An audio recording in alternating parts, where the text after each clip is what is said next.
Hello, hello, hello. What is happening, my friends? We are 1 minute early, 10 seconds early. What's up, Dennis? How are you? You are here.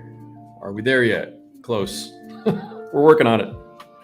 We are working on our deal. Arnell, hello. Good morning, good afternoon, and evening. What is afternoon here? It's evening for you. Good morning from our friends in the Pacific Rim. Digging for facts. How you, gang? Howdy, bud. Mark Burgess says, greetings from across the pond, everyone. John Fosey says, hello, Mike, and what's up, boys, to all. Panzer Dan, hello, everybody. Be here for an hour. Mark's going to be here for an hour. Sweet. Appreciate it. Dom Van Doom. Dom Von Doom. Sorry, bud. Hey, from Atlanta. Yeah, go Braves, man. Smoke my Dodgers. What the fuck? Can't get the boys in blue to do anything in postseason anymore. You missed some weeks, but it feels good to be back. Yep, welcome back. I imagine there'll be a few armor guys joining stream because we've been kind of on the robot kick for a minute. It's okay. 2FS modeling. Evening all. Just a quick hello for the intro, and I'll catch up tomorrow. I hope everyone is doing well. Yeah, it's probably late for you, man. You got to go to work tomorrow morning. So, hey, Zal, what's up, brother? Dropping by to say hi. James Lynn, hey, Mike, and chat. Happy to catch this live. Me too. I'm here. I'm happy I'm here. Drop that volume down just a smidge. Push this down. Drop that music down just a smidge. Okay. TC, good morning from New Zealand. Wayne Beatty, hello, brother. Jackieville switching layout. Cheers from Switzerland. Noggin the Nog, good morning, my friend. Mikhail Perez, hey there, good to watch you live again. Von Dome says, very nice. The Braves going to get it. I hope so, because if there's one team I hate in sports, it's got to be the Astros. And no offense to my Houston boys, but just how it is now.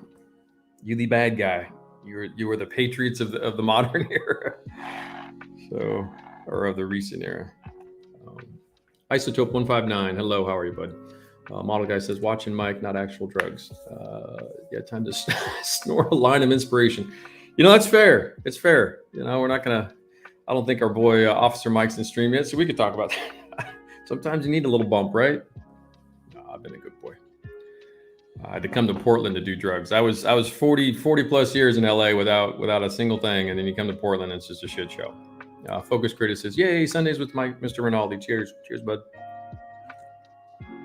And if you guys haven't paid attention to Focus Creative Studio, our good friend Jason has embraced oil paint rendering for his rail projects in particular, and really outstanding work recently, Jason. So kudos to you, Focus. You guys all got to go be following him. Cat Loafer, good evening. How are you, bud? Jackieville says, Mike, I'm not that annoying guy asking for that OPR and pin wash on a black. Oh, okay. I am. Gotcha, Robin. I got you, Rob. Robert, and hello to you too. Nice race this Sunday in F1. Man, I tell you, another 5 laps of Austin, Texas would have been perfect. As it was a really good race. So I don't know who has not. I'll keep the lid on the results, but the F1 race in Kota was a good one. It was a good race, classic race. Dom says we would be rather playing the Red Sox for sure. Yeah, I worry about how the Atlanta Houston ratings are going to go. I've hoped for so long, and I know you're from Atlanta, that's fine, but I'd hope for Red Sox Dodgers World Series for forever. I think it would be just a huge series, popularity wise. But yeah, it was a good race. So Vivian says hello from Virginia. Any packages arrived to you, Vivian, by chance from UPS? I'm not up on the tracking with it this weekend, but just in case. Jay Griffith says, good evening, sir, from North Wales, UK. I have not only just found your channel and have been working my way through your excellent videos. Thank you for sharing your knowledge. You're welcome. Mr. Griffith, you're welcome. Okay, what do we got? I usually let everybody, if you are new, let me just do a quick recap. New people, please, if you have a technical question, modeling question, you're welcome to ask it now on any topic. Put the word question in front of your comment so I can catch it. The chat gets going pretty fast, and when I get my head down and start working and peek my head up to look at the chat, I can catch the word question really fast. So please do that. What else? Yeah, be nice. Be nice to your mom. What do we got here? It's beautiful fall weather yeah, so much for that, Tomas. Just trying not to let everybody know what happened, but it's fine. Yeah, good race overall. Let's see what else we got. Yeah, if you haven't seen F1, that's on you because it's a North American race. So most of the people in the West Coast, I say, in North America should have caught it. Darren Tour, hello, bud. Good morning to you. So model guy spending 8 hours painting ammo crates. Yeah, I hear you, man. Stowage is a bitch. It's one of those. What I find is I try to break that down. You chunk that out. It's like tracks a little bit sometimes in assembling link tracks and stuff like that. Breaking those down a little bit. Here, I'll let you guys see what I'm looking at. I have this thing going like all day, like every day, all day now. I haven't finished. I finished the painting, the hand painting. And this gives you relative to scale. So this is a 35th scale Cromwell. That's the Tamiya 35th scale turret. Just you can kind of quickly see. We'll get into this in a minute, but I just want you to know what's spinning in the background if you see that. It's my boy. It's my boy Blue. What else we got? Hopefully everybody's having a good fall weekend. The leaves are turning and they're rapidly falling off, and that just sucks balls. It's beautiful when it's yellow, red, and orange trees outside, and then it's like for a week, and then it's all over the ground. It's everywhere. There's leaves for days. Zal, no questions from me. Hit my 5,000 quota. Zal, stop it. You're fine, Zal.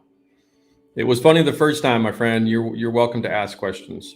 Timothy, hello, Michael, in my best Newman voice. Michael. My mother does that to me all the time. Michael. I'm like, okay.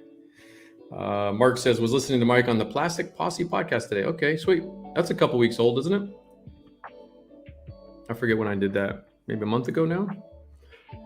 Well, it was probably recorded a couple of months ago, and I think it was that anniversary show, or are you talking probably the one-on-one? I can't recall. We did a few. Quantum Plastic, hello everyone from the north of Portugal. Yeah, what I was trying to say earlier was if you're new, we usually do about 15 to 20 minutes of just hellos, greetings, letting everybody settle in. It gives me a chance to kind of warm up and loosen up a little bit. And then we usually get rolling here in probably another 10 minutes or so, realistically. So it was the first time they interviewed me. Oh, the first one. Okay, sweet. That goes back probably like a year now, I think. Marino says, hello, how are you, buddy? No hand painting today, Marino. Sorry, man. But I will share. We'll share when we start the stream for real. We'll share the Power Dolls paint job, and then where I'm at, and I'll bring you guys up to speed on what's happened the last 24 hours as I prep for the stream. So airbrushing on stream is we're going to do some airbrushing today, but I'm not going to paint an entire model on a live stream. Patreon guys are getting what is kind of a nice bonus is they are getting some of the early love with the projects as I'm starting up. So the Patreon video, there's an hour-long Patreon video I posted last night on the priming of this entire situation, on some early chipping with the Mission Models paints. And so they got some love, which is, they're paying good money for it. So they're going to get a little love from me on that. And then today I've painted some stuff up on the base, the rest of the Cromwell a little bit, got some weathering going a little bit, just got some patina into this thing to see how it goes. And then we'll do a bit of work on the turret for the bulk of the stream, and we'll do some more love on the hull as well. Plus I got the wheels painted over here. I got some references to share with you dudes, just to showcase kind of what goes on with referencing. We'll be discussing the base of the project. I brought it up before, but it's a what if project. So we'll be getting into that later. That's gonna probably cover a couple hours for sure. I do have an oil palette ready, a fresh one, made a fresh one. So what else? We probably won't get to it today, but we'll be doing some pretty cool markings. I'm gonna do a combination of markings that were the British used in North Africa. So it'll be kind of an interesting, fun. This is a fun project. This is a what if. Again, if you're not familiar with what I've talked about so far, this is a total what if allied version project. Mr. Neo is camera shopping right now. What are you shopping for, Neo? John Fosey says, a lot of things in our hobby can be a grind, like road wheels, stowage, etc., but so worth it in the end. Yeah. For me, the grind is sanding road wheels, especially overlapping German stuff. When you're pulling them, when you're clipping them off and you're prepping them. Road wheel prep for me has always been that grind. And I think that was because I did a lot of like Charbies. If you've never done a Charbie, I think there's 36 aside, little dudes. Even though you don't see most of them, but when you're doing production work, publication work, you have to be kind of tight with everything. So Marina's like all good. I know we did a lot of hand painting for them, Marina, and we'll swing back to it too for sure. In fact, we'll probably do weathering on these guys a little bit later this week. But today is going to get this project kind of kickstarted. Lance Whitford says, "Great to finally have a stream when I'm not working." Awesome. Where are you at, Lance? Where are you from? I should know that. I want to say your name's familiar. I probably do know. EC Treadway, leaves here in central North Carolina are still green for the most part. Should have changed, but yeah, so we have La Nina this year, which has kickstarted the Pacific Northwest pattern about a month early. Halloween for at least Portland. I'm not sure Seattle, but definitely Portland. I don't know if my boy Rick's around. I know Rick probably was at the Timbers game last night. I think they lost though. But I do believe traditionally, I've been here 9 years in Portland, that the leaves start turning right around Halloween, and it feels like about 2 weeks early in terms of what's going on with the weather. And it is La Nina this year, which is creating the wet patterns in the Northeast and Northwest in the United States. But it keeps it kind of drier in the southern belt a little bit in California. So it's an interesting weather this year. It'll be wet for us. It's been raining for days. It's like Belgium. Where's all my Belgian friends? This feels like Belgium, which is not a bad thing because I love Belgium. If I had to pick one country to move to, I'd probably pick Belgium, to be truthful, if I had to leave. If I was kicked out. Auckland. Okay, sweet. Yeah, we have a bunch of Kiwis, man. Lance, we got what? I think there's 4 typically. Was it TC, Nog, you, Neil, if you're around? I haven't seen Neil pop up. Yeah, there's usually 3-4 Kiwis. A couple of Aussies thrown in for shits and giggles. Patty Cakes, hello, buddy. You're just in time. You're good, man. You got another 5 minutes or so before you even get rolling. Scale model Muse, that stupid thing is causing us to freeze too early. Yeah, it's a weird little weather pattern. Everybody knows about El Nino, but La Nina is I don't know, bastard sister. I don't know what it is. It's a pain in the balls. Can we just have like normal shit for a while? But it is beautiful. I will say it is kind of really pretty outside. It's just a wee bit. I don't think it's gonna be super cold. I don't know how much snow we will get. We will see. I know you guys on the east get a lot more snow than we do. We're much more like a Carolina weather. We're kind of really wet and colder in the winter, but we get a little bit of snow, but nothing like what you guys in the Northeast see or above DC at all. We don't get the bad snow. Even Seattle doesn't get it. We're too close to the water. Pacific Ocean's too warm. Keeps the snow in check for the coastal region. But anyway, getting leafy color here in the mitten. Digging the facts. The key to that stuff is hitting that Zen state for this stuff. Building Orochi Type 10 tracks has been meditation. And that's what it is. I think we all have our, some guys, it's therapeutic to put tracks together. Usually when I put frill tracks together, it actually is fairly nice. I don't really mind. I've never built the Orochi sets, even though I'm familiar. The Type 10s it's a little bit of an offbeat kit. Anyway, what else we got here? TJ, what's up, brother? There's Mr. Sherman in the crew. Yeah, they were giving somebody's listened to one of our interviews, TJ, from about a year ago. That's Mark Burgess was listening, so it's pretty cool. Yeah, I guess it's fun to kind of roll back through some of those old podcasts and give them a listen. I didn't do any podcast listening this week. I'm behind on all my shows. Yeah, these are Robert. So he's asking about it's El Nino and La Nina. They're 2 Pacific Ocean weather patterns that typically affect the United States on a seasonal rotation of I don't know what it. You guys probably know, or you can Google it, but it's 4 or 5 years, or every 10 years, or whatever. It's a cyclical thing that we get off the Pacific Ocean. It's the flow of the currents, I believe, that causes the temperature changes, which causes a weather pattern change up through both the jet stream and the current ocean currents, and it's a whole thing. I'm not a scientist, and I'm close. I may not be right, but you get the gist. But what happens is right now it's going to cause in the United States, in Canada, the Pacific Northwest regions going to get really wet this winter. Lots of rainfall. Same thing in the Northeast, Pacific, like New England area, which will be a little bit, I understand, a little bit maybe warmer, so less snow, maybe more rain for them a little bit. Yeah, Google it, Robert. It's pretty interesting stuff. The problem is, or what the problem is our dudes that fight the fires in California and all that stuff, is that the regions of California, Utah, Arizona, all the Southwest regions are not going to get a lot of rain, which they desperately need because they're in a serious drought. They're running out of water. Snow equals overtime for me fixing busted plows. I can't imagine. Good. My cars are down for 2 weeks when it snows in Portland, so that's all I have to deal with. The Flying Heritage Combat Armor Museum up in Washington State is closing indefinitely. For what? Really? The Flying Heritage Museum is closing? Is that news? How new is that news, Dom? That sucks. What else? What else we got? Any other questions? Hobby questions? Any serious questions? Football was pretty mellow this morning. I think, Wayne, you're probably in a really good mood. That score was a little insane, but the Jets are not a very good team. So, what else? Yeah, it rained. It actually, now the sun's popping out, which means I hope I don't have to cover the windows. Yeah, it was pissing rain this morning. What else we got? Relatable. What's up, Corey?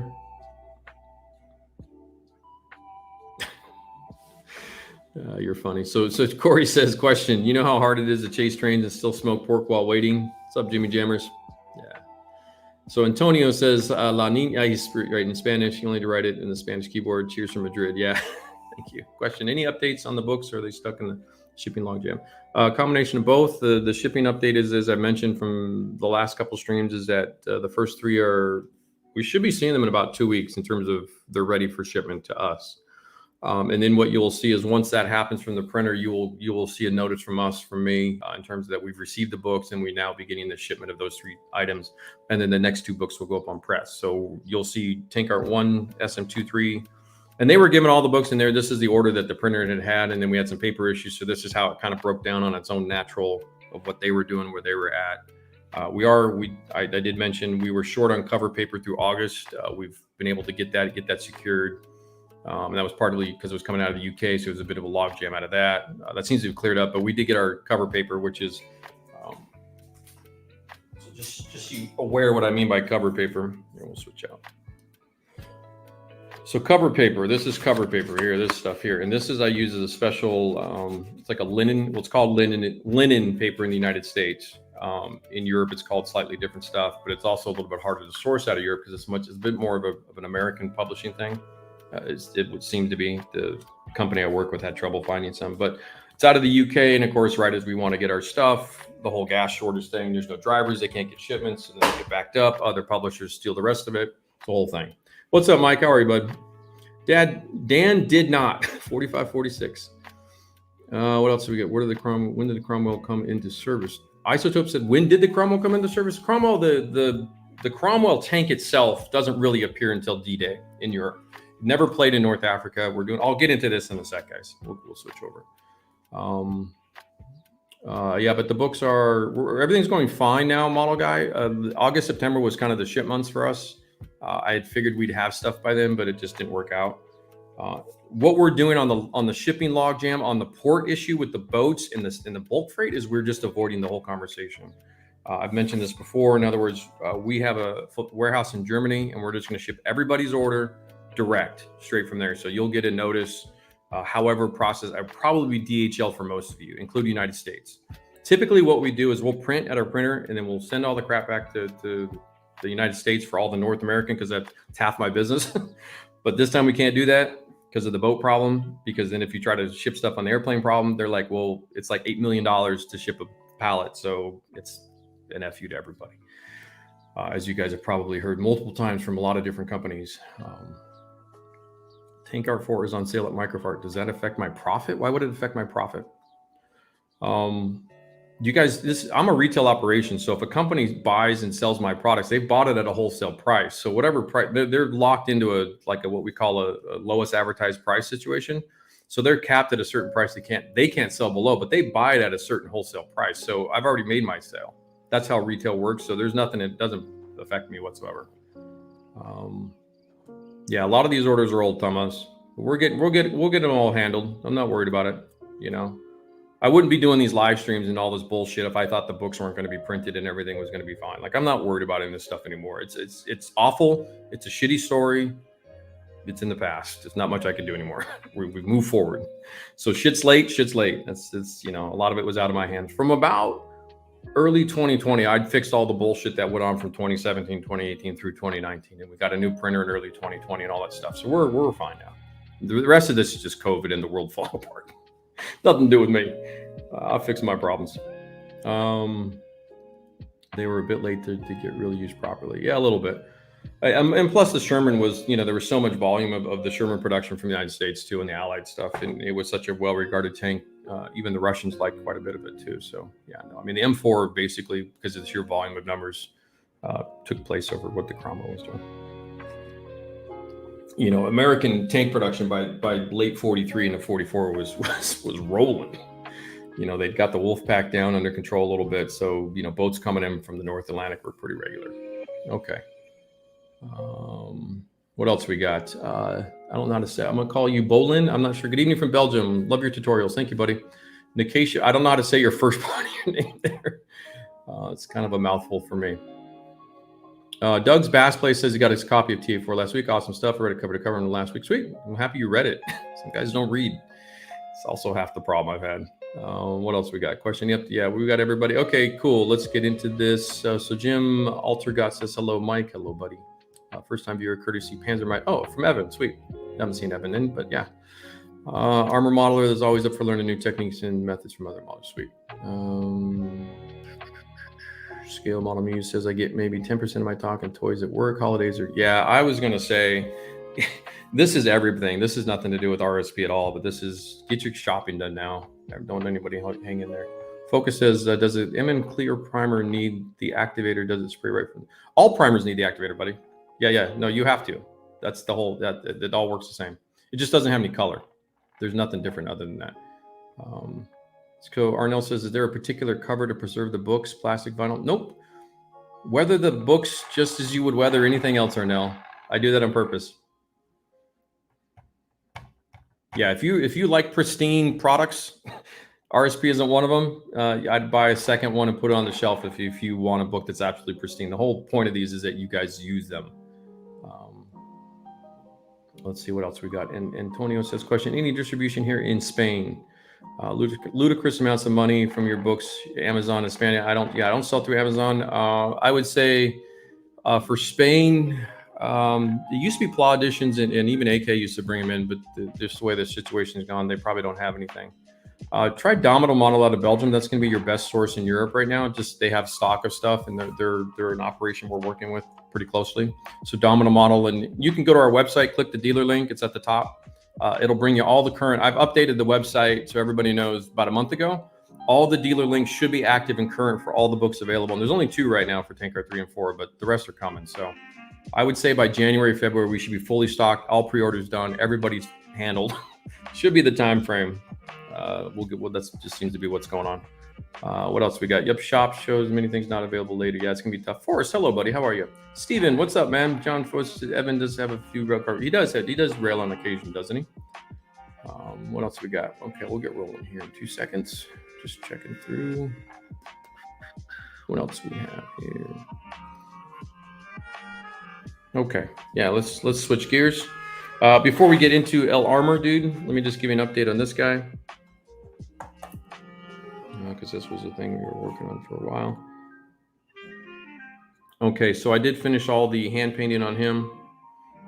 So it's all, as far as the colors down, the actual process is done. So all the weathering, the only weathering I've done was just the one leg on the stream we did the other day.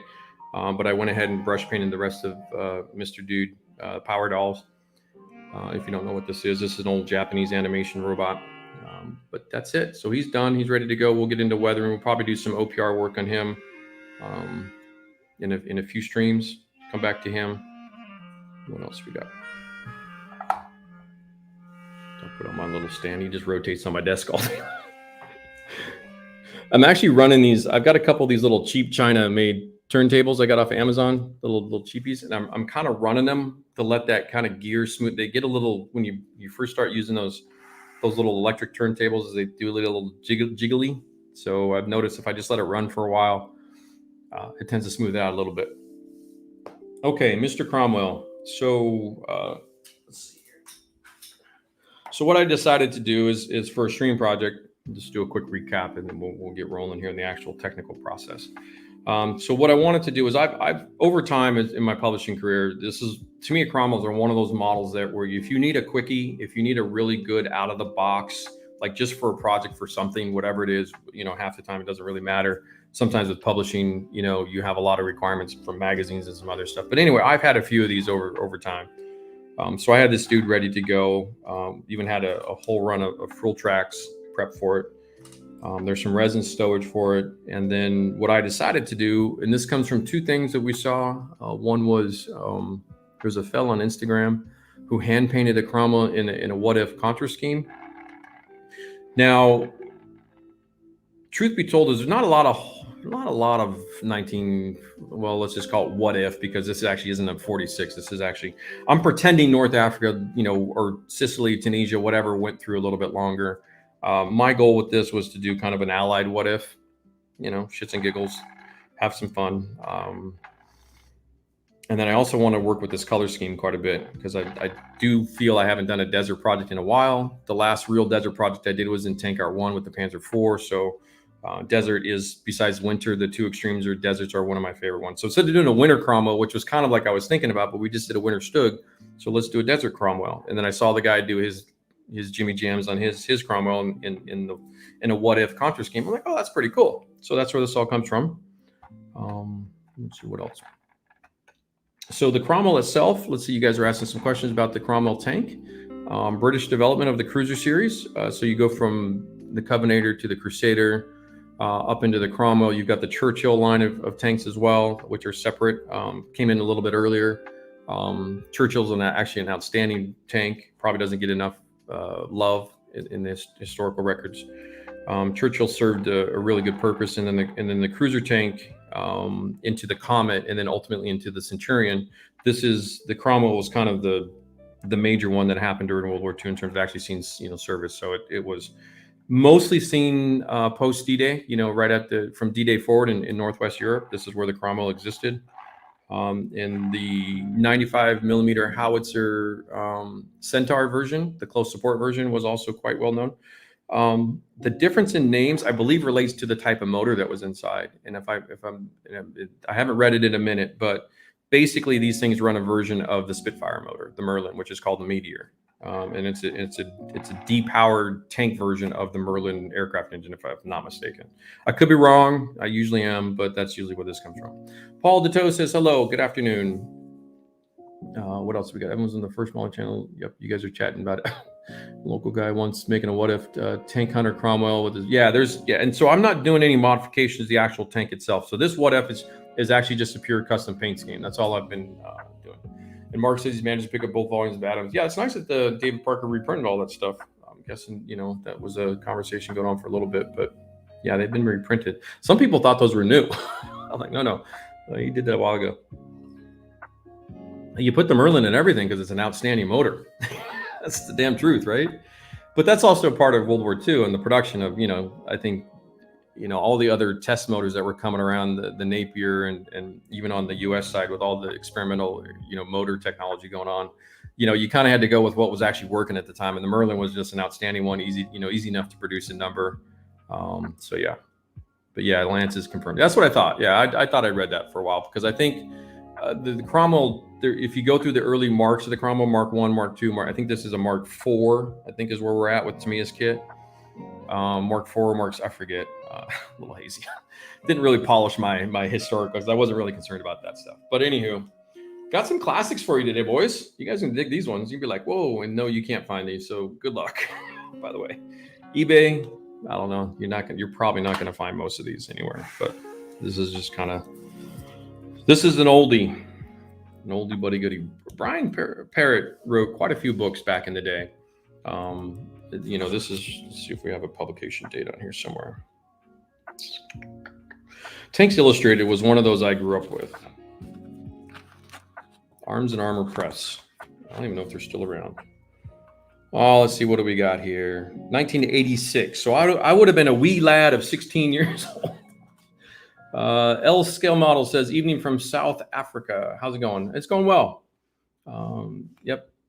What else we got? Mark says you guys are talking Lancaster Hercules and Merlin variants. I think Spencer did a big thing on the Hercules. Hercules doesn't get much love either in terms of the motors, even though the Beaufighter's been getting a bit of I've noticed recently, I've seen a lot of Bristol Beaufighter stuff going around. Anywho, Tanks Illustrated, North Africa, World War II. Good little book. Probably hard to find, if not impossible. But this is kind of my inspirational guide. Kind of going between maybe like Eighth Army, maybe Desert Rat Patrol. That TV show, black and white show from the 70s and 80s was pretty cool. So maybe kind of a heavy scout recon vehicle using a Cromwell somewhere. I don't know. We're just making shit up as we go. I don't know how much camo I put down. I do have a couple road wheels in another color ready to go. But as far as adding an actual camo, we might do a little something. I don't know how far we'll get today on that stuff. This is actually the scheme here from the Tamiya 48 scale Crusader kit, Mark III. That's pretty nice. So that's the black with the tan. But I'm going with the LRDG pink. It's kind of a scout version, just because I like the color. I think the color is really nice. Because it's not a color I'm ever going to use. Truth, outside of the little robot I did the other day, LRDG pink. I mean, that one truck kit. That's about it. Truth be told, so it's it's like, well, if I'm ever going to really use this color, which I think is a really nice color, now's the time. Get it out of the way. But we'll beat the shit out of this guy. We'll give this some proper love. These are great books. If you're familiar with the Concord books, which I have a couple of them right here, this kind of predates Concord, but as you can see too, it's a smaller. I believe Concords are A4s.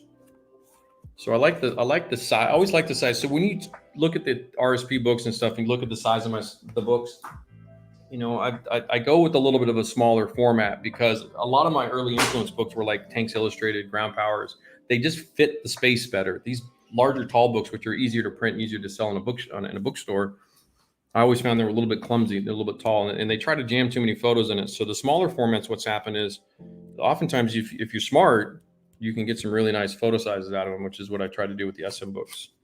So anywho, there's some really good references here in terms of wear and tear, dust and dirt. We're going to get into this. There's, that's just, can we get better than that? I mean, look at that.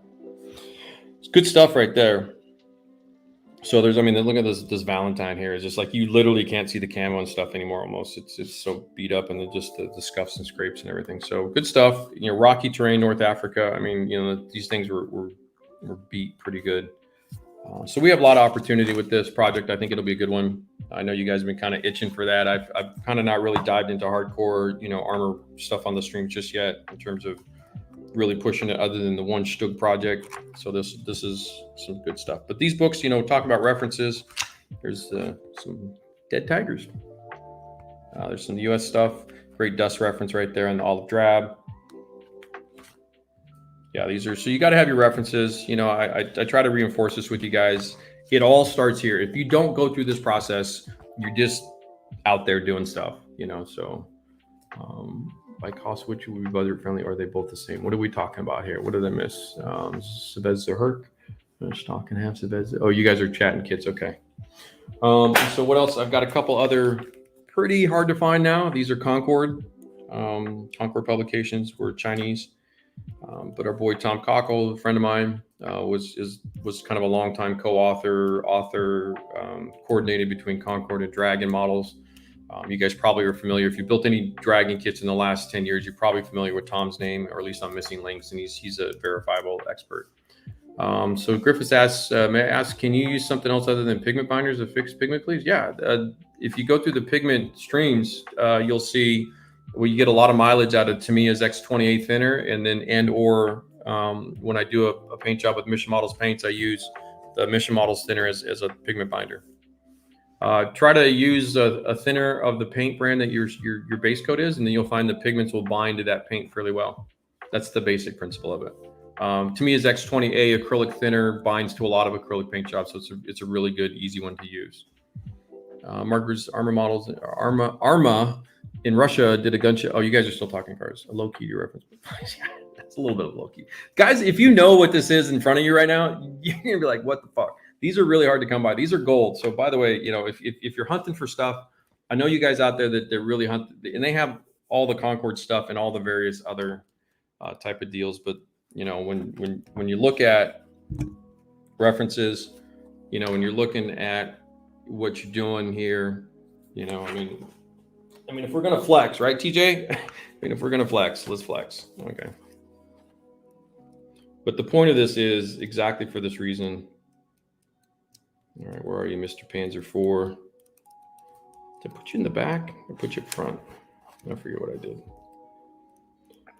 Let's see here. I think it's the next one after the tiger, wasn't it? Yeah, here we go. Okay. Let me find. There's a good money. Hold on one second. We get the money shot here. So there's that dude. Don't have a back of it chipped. Thought I had one rear shot of it before it got really munched up. Maybe not. How do I not have a rear shot of this tank in this? What the F, Michael?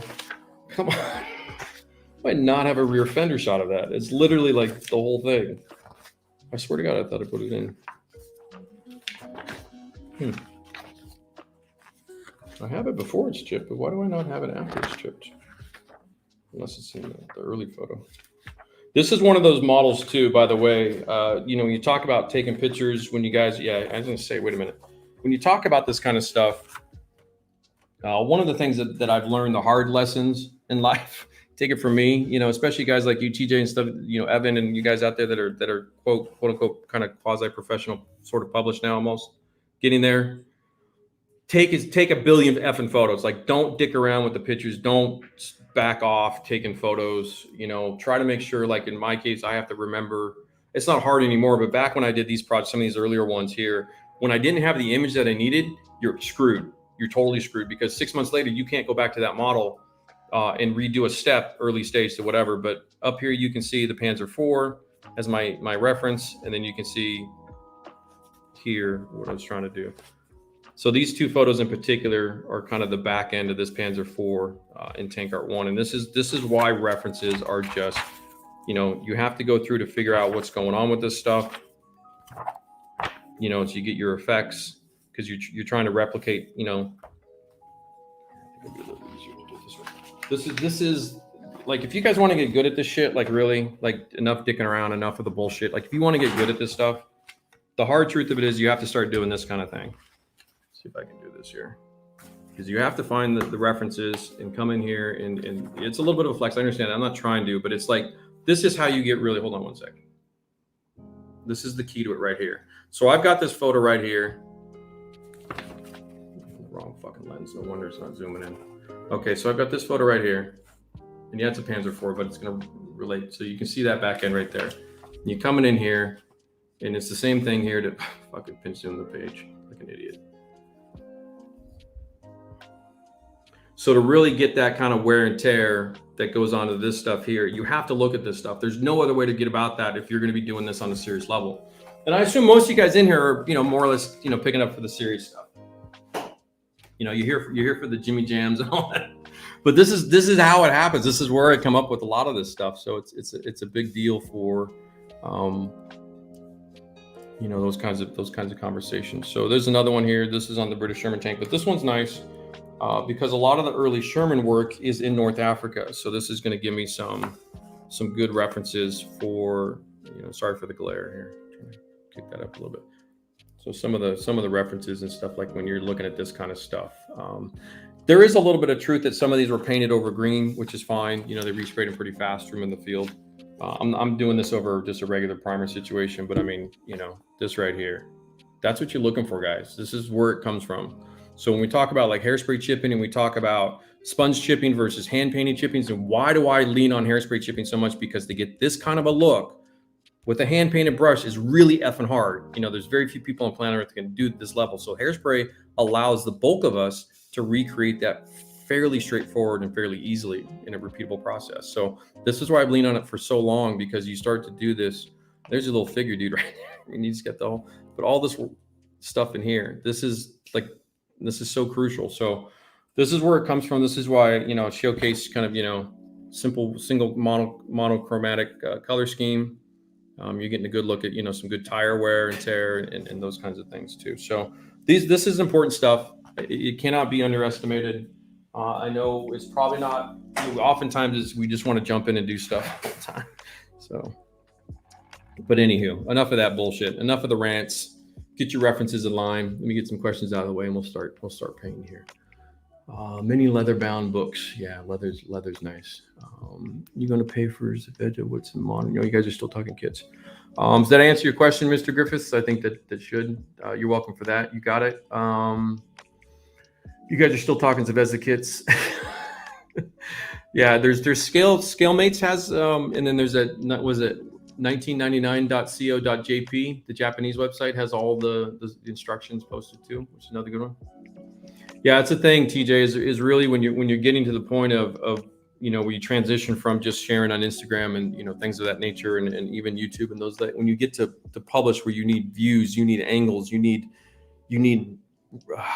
all of that.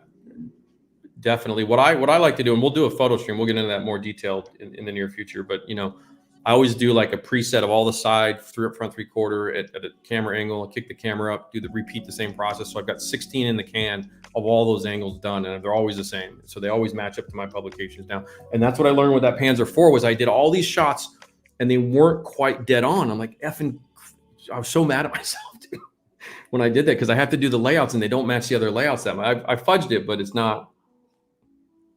Yeah, it's a big deal. It's actually a really, really big deal. Private Snafu says the same thing. Yeah, it's a big deal. Usually, and just so you guys know, just to give you a reference point, is usually with digital cameras and everything else today, it's somewhere in the neighborhood of 150 to 200 photos I usually take of a published product. And then I'll probably use 50 to 75% of those in my books. So that does give me quite a bit. L scale model for pigments, is it better to use a bought product or scrape? Definitely buy the pigments, my friends. We stopped sanding soft pastels a while back. Yes, you can do that, but the color opacity in a dry paint pigment is substantially better, and it does work a lot better with what we do. That's one of those truthful products that a pigment is better than the original product, which was ground up pastels. You will find a notice improvement, and pigments last forever, so the purchase price isn't a big deal. I think whatever $5 or $6 they cost per jar, they'll last a long time. Yeah, IPMS judges. Yeah, don't get me going. Pastels. I don't miss pastels, to be honest with you. It's a mess to grind shit up. And even back in the days of charcoal drawing was a bit of a nightmare too. When as a young wee artist student, you have to grind up charcoal and all that stuff. I don't miss it. It's such a mess. Okay, here we go. Let's see what else we got. Hey, Tim, what's up, buddy? R&D, baby. Know your content. There you go, Jay. Thanks, man. What else we got? Did I miss any other final questions? Okay, I think so. Let me just get this guy off, because we're going to swap out. We'll get back to him in a sec, because we got to put some color down on this dude. Beautiful. Okay, so what I had done last night actually was get my primer red color going, and I'm just going with the basic principle that most industrial machines are a red primer, your industrial red primer. What I am doing though is the Tamiya Cromwell, a lot of Tamiya, however you like to say it, especially the dark green kits, not their tan or their gray kits, but the dark green ones. You'll find that it's a difficult color to get rid of if you don't need it, if you don't use it. And in this case, when you put a red over dark green, which is the color that plastic is, it's a really, really dark color. What I've been doing, and this goes to the color primer conversation that we've had over the last 4 months of streams, in terms of using colored primers to pop your base coats up a little bit. The reason is I'm doing a red that you see here is it's got a lot of pink in it. I put a lot of pink primer. Mission Models actually makes the pink primer, so I'm doing a mix of their red oxide primer with their pink primer, and I'll put these two dudes here. So the Patreon guys got the whole primer stream themselves. Lucky bastards. So I'm using the red oxide primer for Mission Models with a bit of their pink primer put in, maybe like 20%, 30% pink, not quite a 50-50. And so that's this color here. And the reason for that is to get the color pop of the LRDG pink top camo color, which is this guy right here. So what I'm doing is intentionally putting down a color in this particular case that I know will brighten that top coat up and allow it to really pop the right way I want to. If I just spray this, a couple things happen. If I use my traditional or a traditional gray surface primer, like Gunzi's Mr. Surfacer, you'll notice a lot, especially your light tones, your whites, your yellows, your tans, your beiges, all of those types of paint come out really cool looking, and they're cool tones. That gray primer will cool that warm tan, beige, yellow color down into a cool range. I wanted this model to pop in kind of that desert pink colorway. I wanted that to come out. So I put a bit of the pink primer intentionally into that to bring that back out. That's part of this process.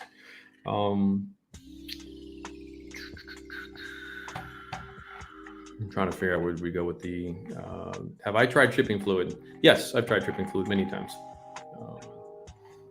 Chipping fluid is just the hairspray put into the thing, into the airbrush. What else we got? Okay, just checking questions real quick.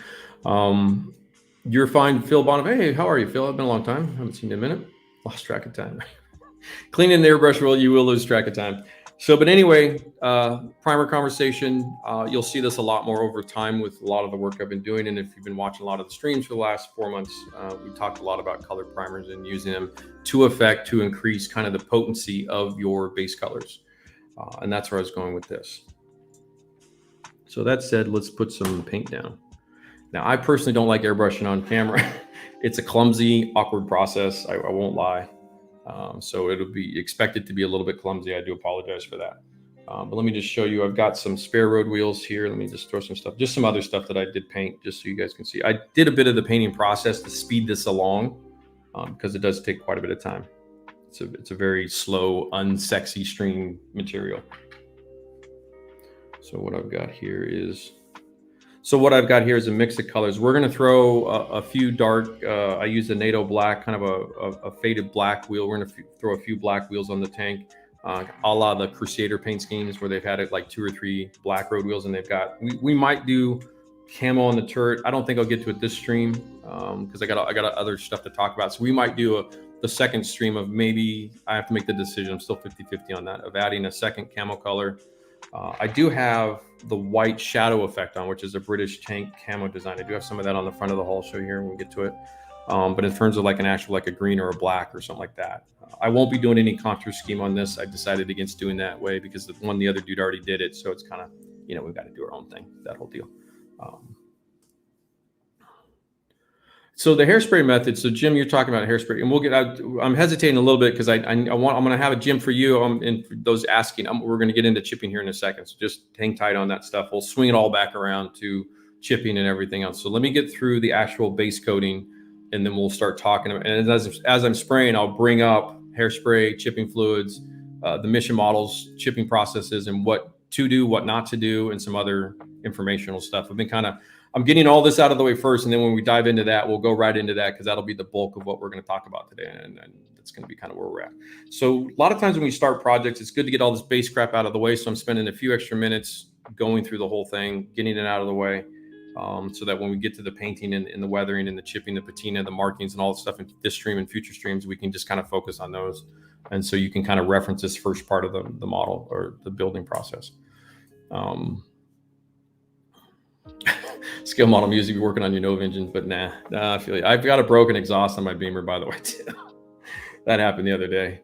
But it's been piss and rain, so I can't get under the, I could, I just don't feel like going outside in the wet and laying under the car and pushing that exhaust back out. I got to get it to the shop. So Mark is going to be paying attention. Cool. So Tim asks, do you find the MMP poly creates a nice sheen? Yeah, it does. So it's a leveler, and that's what happens. So you can see here in the primer. So let me just get this a little bit closer. You can see. So that's the fresh primer from last night, and you can see how that lays down. It literally almost goes to a full gloss. That's how easy and how nice that primer will paint down. And then you can see the paint is sprayed right over it. Mission Models paint straight up over it. Nothing done. Dead matte. What the poly does, this stuff here, and we'll get into it in a minute. I'm not going to be using poly per se on this project because I don't have to. But we will talk about poly with chipping and hairspray chipping and some other stuff because it does relate to that. But this is a polyurethane. It's an additive. You put a few drops in your paint. It's a strengthener. Turns a water-based acrylic paint into a polyurethane paint, which is a very durable product for a lot of stuff. Polyurethane paints are used around the world for the durability, et cetera, et cetera, et cetera. But its other secondary quality it is a leveler. So when you spray it, it levels the paint even. And matte paint is matte because there are tiny little particles of surface bumps that diffuse the light, which gives it the matte look. And what a poly does in this particular case, or a clear coat or a varnish or anything you put into that to smooth that out, a leveler, it physically levels the surface out, which is how you get it to look like a satin or a gloss. So yeah, there is a little bit of a sheen that you get from it. And I've talked about it before too. It's useful for a lot of different projects. For straight pure armor work like this, I'm working on a matte surface, but we'll talk about it too some more. So Nero says, good evening. Do you know the work of Sergey? Yeah, is he the 72nd scale armor guy? I think I'm pretty sure I know. I haven't seen Sergey's work in a minute, but yeah, I think he's the guy that does a lot of, him and Alex Clark are the two heavy hitters in 72nd scale. My Nova is a model, so no. Oh, I was thinking the Chevy Nova, bro. I was thinking you're out there in the garage working on your car, but it's all good. Okay, so that's what's happened with this stuff so far. And Mr. Nog and the Nog, what I think I'll do is I'll use your green that you requested on some of these spares, because that makes sense, because the spare road will probably be sent over in the green colorway. So we'll get to that later for you. That was a separate question I was asked earlier. That's the patron love right there. Okay, so we've got LRDG pink. I've been using it, should be ready to go. Got a little mixing cup. Let me get this kind of zoom out a little bit. Gotta get the camera. Okay, well, let me get my space kind of set up here for this. Got some thinner. Got that ready. Airbrush. Making sure it works. Right? There's all that. Okay. Yeah, I haven't airbrushed in a while, and I tell you, I was airbrushing all night last night, and that tip of that forefinger, you just feel it today. Been working out.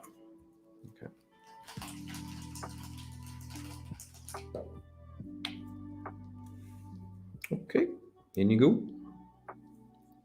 That's probably enough for the turret. Should be enough. Mission Models thinner. Kind of eyeballing this.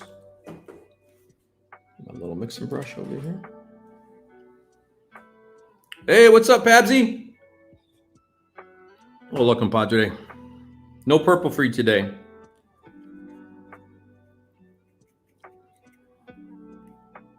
That's a hair thin. Let me put a drop of paint in that. So what I'm looking at, what I'm doing is I'm eyeballing my stuff a little bit more. With the Mission Models, the measure drops. I'm always frustrated because I don't count. That's a little. Let's see. What got there? It might be a hair thin. Hold on.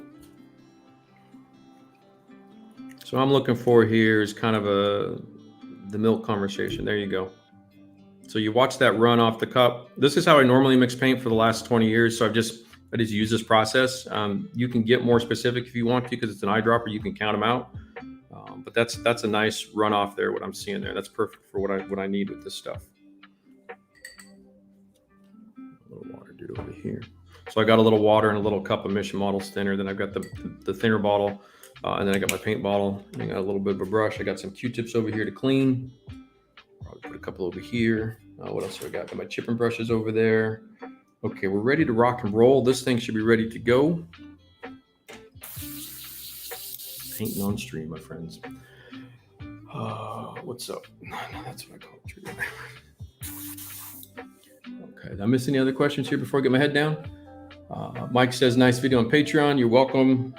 Yeah, it's a little. It was actually one of the, what I did was, so on Patreon, I have an airbrush on camera in a minute, because all this equipment's like right in my face. And so when you've got an airbrush right in your way, it gets really crowded really fast, this whole thing. And so I used the Patreon video to do the priming stages, and they were uploaded. I uploaded to them, and so they got the, so it looks like I'm at a pretty good distance here. Camera's zooming pretty good. Just stuck it on a little IKEA wood leg here to hold it down, so I can kind of do this. Yeah, we're ready to go. Let's see if I try not to F this up.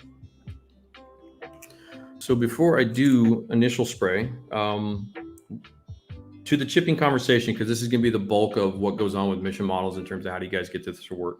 What you're seeing is this is, let me kind of get through this here real quick. The paint's in there, that's good.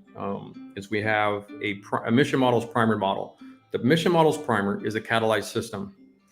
What we've been having problems with, because I've experienced it myself a couple of times, is that when we chip with Mission Models paints in the hairspray conversation / chipping fluid and all this stuff, I don't actually know if it is with the chipping fluid, because I haven't looked at the ingredients in the chipping fluid. But two things. First off, one I knew about from the get-go is just don't use lacquer thinner whatsoever with Mission Models. Don't use it to clean it. Don't use it to clean your airbrushes with it. Don't do an effing thing with lacquer thinner and Mission Models paints. It will chemically gum it up. They don't play well. It's not you can't use Mr. Color leveling thinner Mission Models paints or any of the bullshit band-aids that everybody wants to do with their paint. It doesn't happen. It doesn't work. You will have problems all the way through. Trust me. So just keep it away. I've often said, have multiple airbrushes. Keep your airbrushes by chemical type. So if you're going to use Mission Models paints, First point, lacquer thinners out of the conversation. Second point is alcohol. Denatured alcohol and isopropyl alcohol. These two break down the pigments, and they don't gum it up per se, but they break down the adhesion properties of the pigments inside the paint. So secondary to this is don't use any alcohol. If you clean your airbrushes or any of your tools with isopropyl alcohol, which many of you do for decades, you're going to have to stop doing that with anything related to emission models tools, airbrushes in particular. If you follow those procedures, most of you should have no problems. Any problems past that is going to be normal painting problems, and it's on us. So from a chemical standpoint, alcohol, isopropyl alcohol, denatured alcohol, things of this ilk, keep them away from the paint. Now the primer is catalyzed. The polyurethane is also its own thing. So those two products are impervious to the alcohol conversation. When we've done the hairspray chipping, I've done this recently where I've experienced this. This is why I'm talking about it right now. And I have promised kind of a full stream of this. I may not do a full stream. This may be doing some of this as we do this one here today. But what I did realize was in my books, I've done a primer base with the catalyzed primer and then a hairspray layer. And I'll get to your question in a second, guys. And then a paint layer. And I've chipped it without any problems because the alcohol in the hairspray, because of the first ingredient in the Tresemme hairspray or most hairsprays, because I went to the store and looked, is denatured alcohol. Well, the alcohol breaks down the paint. So if you do a primer layer and then a color layer for your chips on top of that with mission, this is all mission models conversation. I'm not talking about anything else right now. So I'm just going to keep that clear. It's kind of like in a contract where this is MMP all the way through the contract right now. So what happens is you go from a catalyzed primer to a top layer of paint on top of that, and you're using that color paint as your chipping color. So now you're working off of a paint base, not a primer base. When you spray the hairspray down, that alcohol in that hairspray attacks that top layer of paint, which is where all the problems were happening, where guys were writing. Myself saw this too, and again, I'll get to chat in a sec, is where when you start to do a hairspray chipping process, and you've done that, where you've got a primer, a paint, hairspray, another paint, and then you start chipping, it starts wiping off. It's not working. It's like, we're all like, what the F's going on? Well, when I was doing all my stuff, I was using the primer color as my chipping color. So I didn't have a base layer of paint in between. So I went primer, hairspray, which is what's up here. There's a little hairspray on. I forgot there's a little hairspray on that. That's why it's actually also why it's a little shiny, but you can see too, the primer is pretty smooth. I dusted a little bit of layer of hairspray on top. So that's the first comment, is if you're going to go with a primer layer, primer being a primer, this dude here, this stuff, like an actual primer. If you're going to use a primer, Mission Models primer, as your base color for your chips, which in this case, I want red chips. So yes, you don't have to do anything else. You're fine. Totally cool. If you're going to put a paint on top of this and then add on hairspray, you're going to need to put the poly into the paint because that turns that base color into a polyurethane, which is now impervious to the alcohol. You can then proceed as normal. Secondary to all of this, kind of a parallel segue is, traditionally, I have talked about two even layers of hairspray, and everything I've ever written since 07. In the Mission Models context, is I would just kick that down to one layer, and that should be plenty, because the other part of this whole entire conversation, and we've talked about it with the hand painting episodes, I've talked about it before quite a few times, is the erasability as the paint starts to cure. Again, I'll get to chat in 2 seconds, guys. I'm trying to get through the model, if you will, before the show, because this is important stuff. You can go back and watch, and I want to make sure I'm really clear with this, so that everybody watching in the future also gets a really good, clear instructions on this. As Mission Models cures, and there's a lot of variables involved with that, depending on how thin you spray it, if you brush paint it, if you're doing multiple coats, whatever it is, that curing window, you can use straight water on a brush and wear and tear it off in a similar chipping conversation. But the look of it is different. It's more of a liquid sandpaper. It's more of a rubbed off look. And when we get to the hull, I'll go back into this in a little bit more detail. So what I'm starting to do now is use that power because it's highly, highly effective. It's probably the most powerful chipping process I've come across now in terms of how can we do from smooth blended sanded chips and worn off chips to hairspray chips, which are sharper, more flaky chips. The Mission Models paints in really honing this down to where we can really all get this down. So most of you have success, because it's not about me, it's about you. It really is. This is where I'm going with a lot of this stuff. And so if you follow that process, no lacquer thinner, no alcohol. If you're going to put a hairspray over a paint layer color of paint, actual paint, throw the polyurethane in it. Otherwise, if you use your chipping color as a primer, you'll be good to go. Okay, let me take a sip and we'll get caught up here. it's a lot to get through, but it's really easy once you move forward. So what else we got? I see Pabs. You're chatty today, Chris. How you doing, man? You feeling good? What else we got here? Let me scroll down a little bit. Let me go back up to whatever, and that's when trigger airbrush. Cheers. I'm just reading. I just want to hate the MFB. Yeah. Good to know. Ty Furious. Yeah. And this is what I'm hoping will clear a lot of the. And I've said this in other streams. We have gone through this, but today's stream, it's first part of the stream. It's a very clear conversation. You're going to see it live in a few seconds. Let me just get caught up with you guys. Wish Mission would sell they do have a 4 ounce, Mark. They do have a big 4 ounce Jimmy Jam, or an 8. Is it 8 or 30? What is this one here? This is the 2. There's a double bottle size. I think there's a 4. You may have to go back to the website. The 4 ounces will last a long time. To make the thinner last a lot longer, flush your airbrushes out with water first, and then we'll get into that a little bit to make the thinner last a little bit longer. The way I do this is where I show you guys is how I paint normally. And then you can kind of see the efficiency of the system because it works really well. And I did this for the Patreon guys last night. They got to see that all. I did the back hull of the Cromwell last night after I primed it. I painted the color. I chipped it. They all got that love on Patreon. So they got all that last night, which was really cool. And plus some more deep conversations about life in general and the flowers blooming and the leaves turning colors. So Mark's spraying 4BO tomorrow. Zal, you're 1 hour up for time for bed. Okay. Oh. Question is off topic, but you still experiment with Windex and rubbed off effect?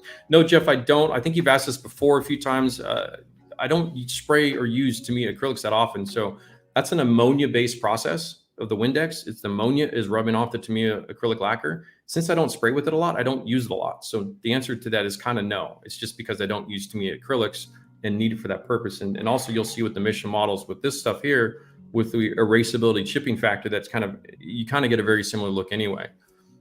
So it's just not something I use. It's not a chemical product I use to any real degree, and I don't use any other real brands of paint for a lot of that stuff. But AK Real Colors are basically the Tamiya clones, aren't they? Is that not what that is?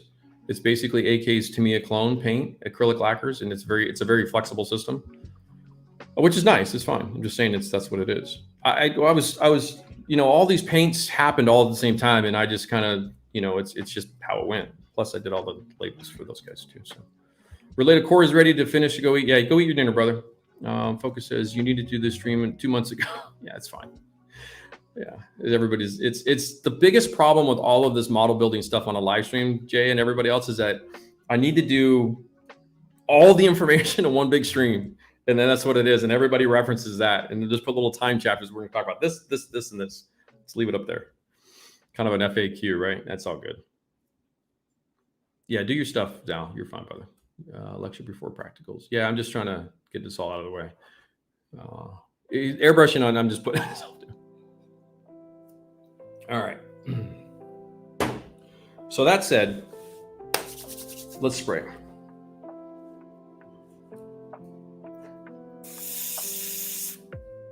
Okay, recap. All my airbrushes have a MAC valve. This little Jimmy Jam here into the bottom. It's an air pressure regulator. I come in about 14 PSI off my compressor. And this guy, you can crank it down to however low you need it. It's a very, very effective. There you go. Double action airbrush, push down for air, pull back for color. I talked about this a little bit on the Patreon video last night, where I'm actually trying to learn this process myself. It's a new to me technique. Professional airbrush artists, not scale modelers, airbrush artists use this technique, and this is a preventative tip dry process, especially with water-based paints. Push down for air, pull back for color, and then you always have the thing, the needle, the air down, keep the air on. I used to spray like this. So it does require a little bit of muscle memory, and I'm an old dog, so it's hard to learn new tricks a little bit, but I am trying to practice this a little bit more, where I push down for air, pull back for color, and then I just use the forward and back motion to release the paint and leave that air flowing off that tip. And what that does is it keeps blowing the tip off. It prevents the buildup. Yeah, use a shower. All good. Development of this live stream is awesome. Jumping on Patreon next week. Oh, you got it, man. Yeah, how are you not on Patreon? You're the one that made me do it. It's all your fault. Okay, so we got a little turret here.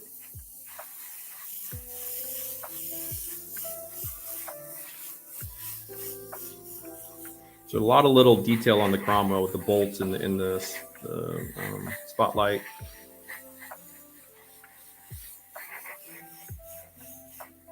Hit the hard to reach places first.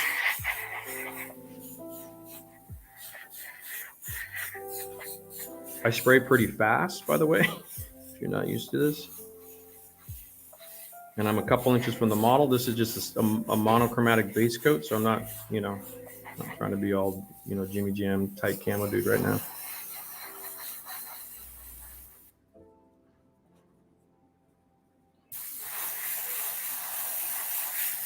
So you'll hear, it sounds like I'm spraying the whole time. If you look at, let me see, my finger's kind of doing a dance a little bit, backwards and forward a little bit. And this just prevents a little bit of just kind of too much paint laying down. I don't really need to paint underneath it, but just be thorough.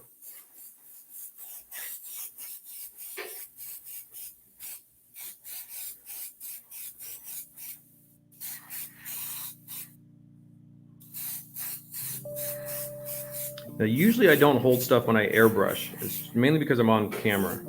So just as an FYI.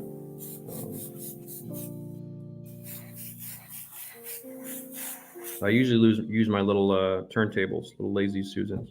But I also notice when I use those, it spins it right. Every time I spin that around, it just goes right off camera. So I just figure holding it. This is the easiest way for me to film myself, airbrushing for you guys. If that makes sense. So outside of that monologue, this is all actually super easy. As you can see, I'm not having any problems whatsoever. Just laying down some paint. Now I can kind of just fill in real quick. And I don't need it to be perfect because it's going to be, like we've shown in the references, it's going to be pretty beat up. So I don't have to be hyper, super tight. This is British North Africa. Out of paint. So I'll do a quick flush to show you guys. I'm going to paint a little bit more here in a sec. When you're using, actually this works for any brand. Most of the time, especially water-based brands, Life Color, Vallejo, Mission Models, even AK if you're using a non-solvent thinner. Flush it with the water. So I just have a little squirt bottle, little gardener squirt bottle. Squirt that in the little Jimmy Jam here. Just a little water in that flushes that paint out. I got a little spill cup over here. I dump it into that. Do that, get that out of there. This saves thinner. This saves on paint thinner. So you're not using paint thinner for all this work. Now just flush out the airbrush. Now I've got my little cup of, a little bit here. Kind of see. So you can see, actually the painting went really fast. The chatting's where it takes up all the time. The painting's actually not very, very hard to do. In the actual painting process, there's no difference between Mission Models and anything else. I don't understand the contentiousness of all of it, to be honest with you. My little problems that I've had, half the time it's just figuring out what went wrong and then fixing the problem. And that's also Scale Modeling 101 to everybody out there. Okay, so I've got the bulk of this airbrush clean for the next round of color, mainly by using a little water. So those of you that you're on a budget or whatever, thinner can cost money. Do that process first, and then you'll save some coin down the road. Excuse me. Yeah, so Jonathan Anderson says that technique with keeping this, there's no paint in this, but so I'll show you guys. What I was watching was, excuse me, got the hiccups there for a second. Talking too much. Oh, thank you, Jason. You're the best. Okay, I just guilted you whole thing. So what the airbrush artists are talking about, these are the guys that illustrate with airbrushes, is when they're painting for long periods of time. In other words, 10, 15, 20 minutes at a time where you're holding this down and you're airbrushing. Oftentimes they use two hands to guide this stuff. And we'll do some camo painting in the future. This is all going to be shown later on too, but just to give you a quick recap. So double action airbrush, you push and you single action users, I know will if you ever show up and stuff like that. Unfortunately, this is a double action conversation. So you're pushing down for air. Let me turn that up so you can hear it. So you're pushing down for, there's no paint coming out. And what you do is you push down, you're going to pull back. Now it's a good idea to have a preset handle such as these. So I've got the Mac valve and a preset handle on all my airbrushes. What this does is you push it, you pull it in and out, and so if I go all the way out, you can see the trigger goes all the way back. And this is just airbrushing 101 stuff. Crank that down. See how that trigger now barely moves?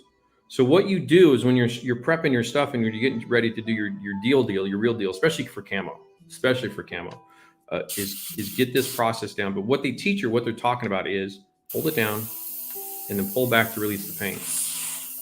When you pull back and release, you just leave the air going, because what that does is that keeps blowing that tip clean, actually, because there's a lot of wet paint with a little thinner. It'll keep it cleaner. Now, it's not a perfect setup, don't get me wrong, and it's also hard on the finger, and you do have to kind of get used to it, and there's muscle memory. It does, stress the finger, but this is the basic conversation. And then what they do is they do kind of a cupped hand routine where they come in and you can get really precise. Like, I'm really studying this now. Like, I got to up my game. It's, I don't airbrush enough, and you get rusty. So YouTube's great for this stuff. And you can just I'll put a link into one of the guys I was watching. I think it's Airbrush Asylum. I think he's Australian, maybe. And he paints with a lot of water-based stuff, so it was really pertinent. Lacquer painting's easy.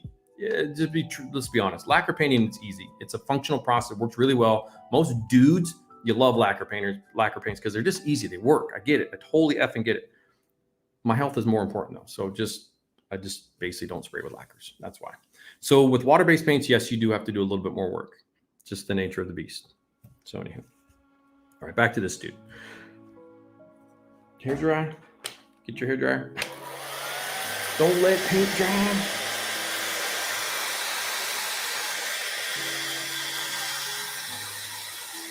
I'll do a little post shading here for you guys. Do a little lighter tone, which I did on the whole. Get a little bit of a lighter color over there. We'll get to this guy in a sec.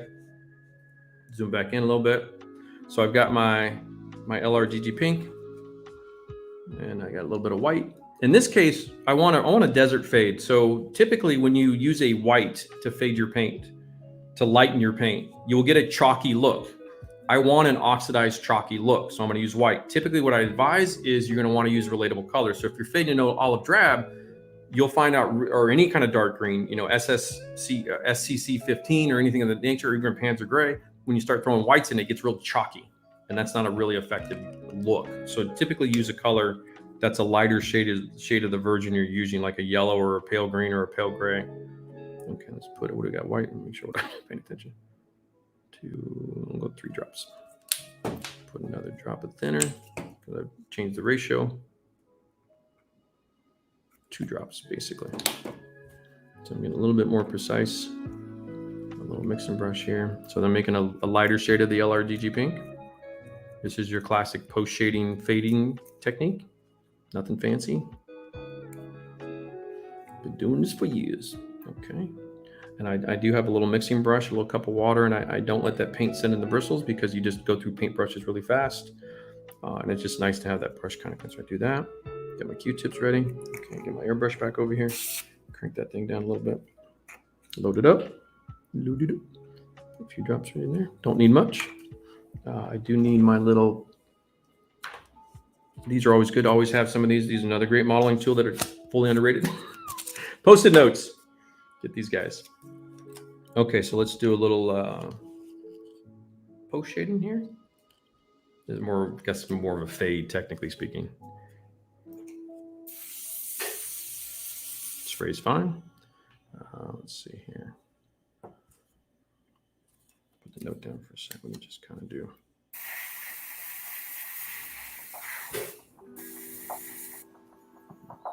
Click that focus. Is that sharp? There we go. Okay.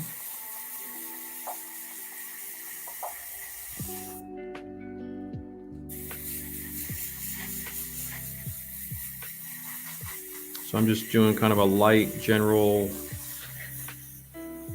fade the top part. Again, I'm not being super, but I am using just a slight jiggle on my finger to kind of release the paint. Not really going to do much on the sides. Get the top of the barrel nice. Maybe do a little highlight on the just kind of angle this so you get some of the bolts. Again, I'm not being super careful with this because this is going to get a fairly beat up look. And what you realize too, especially for monochromatic paint jobs, I usually leave the barrel a little bit unpainted. I don't go black smoking barrels. If you guys don't know this part of things, if I see a blackened end of a barrel, I'm going to thump you on the head. They started using smokeless cartridges like late World War I. So the blackened end of the barrel thing is bullshit, by the way. So if you see anybody do that, you can smack them upside the head. Tell them I said so. Okay. Post-it note. So let's go over here and do a little bit more on the hatches. So I did put one layer of hairspray down on the top of the turret. You're hearing the air on the paper, so it sounds louder than it is. Just jiggling my finger, just laying down a little bit of a lighter shade over that hatch. A little bit of a demarcation line there. We can do a little bit. It's a little bit the color modulation tricks and all this stuff. We were doing this long before he came up with that. But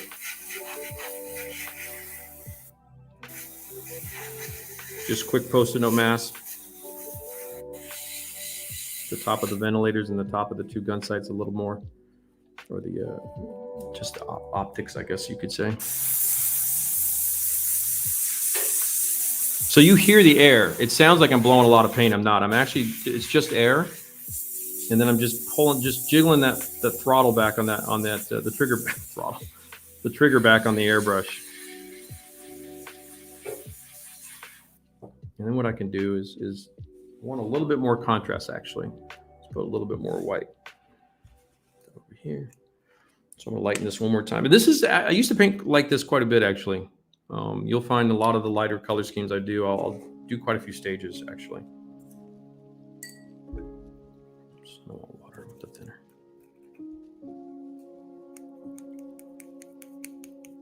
Did I miss any questions? Omniplat, help? What's wrong? What's wrong? Is everybody cool? I see a help up in there. Did I miss anything? I had my head down for a second. Don't like animal. You guys are just all talking paints and stuff. Yeah, I'm out of those conversations. They exhaust me. They're exhausting. Let's see. What do we got here? Let me scroll back up a little bit. I do what? Two hands? You do a lot of stuff, my friends. Jonathan, the technique is helping the airflow. Yep. Okay, I'm caught back up.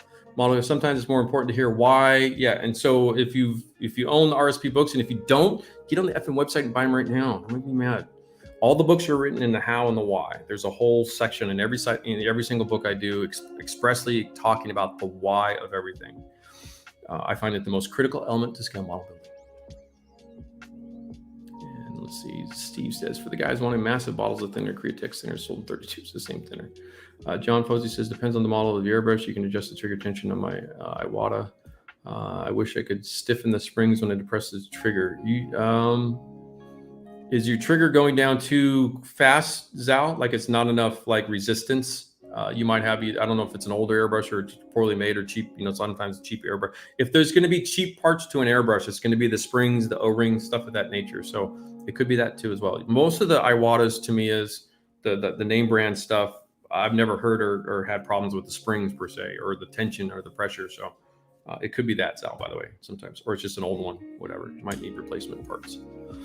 You do need to update your airbrushes just the way you do with your cars. You need to replace parts and springs and hoses and dilly wackles and jimmy jams and all sorts of bullshit. They do need love. They will last a long time though. The only time I pitch an airbrush is when I rub the chrome out of the cup. When we're down to the brass, that's when it's time to go.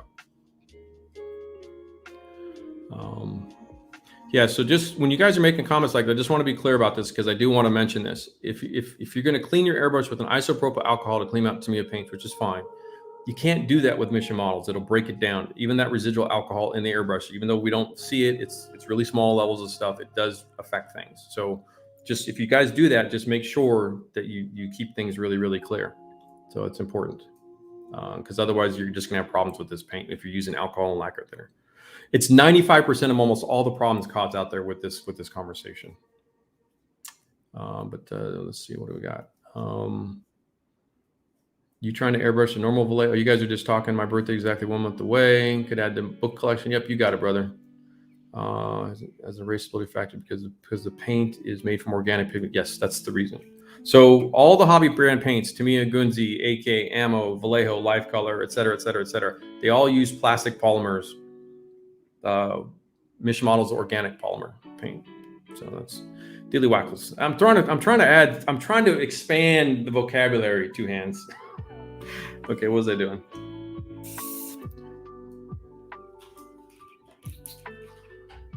I'm also not in a big hurry. Just in case you're wondering, I'm fucking around. I'm not. There is a window of time with Mission Models paints. You can't hustle them like you can a lacquer. So that is, if there's a negative, if you guys are like, you know, you want to move really fast, that's which usually we're impatient. I get it, totally get it. It used to be that way too. You have to be a little bit more patient. I'm just kind of flushing this out a little bit. And if you haven't seen the old back flush trick, I'll just use my finger. Just put your finger over the thing here. You get a little back flush there. Just real gentle, like that flows the paint backwards off the needle. So if you got any blockages, it tends to blow it back out, and then it kind of clears up. It's a good way to clear. Yeah. Okay. So let's go. This is the lighter shade, third shade. I just need a smidge. We'll crank that down a little bit. So here, I'll show you a little bit. This will work. I'll kind of do it as a pretend camo, but not really. That zoomed in pretty good. Okay, everybody good though? Otherwise, what about life color? Life color is great. Laugh my ass off. I laugh my ass off all the time. Let me go this way. Yeah, so far so good. Using the turret for the stream thing was smart. Okay. So here, we'll pull in the eyeballs.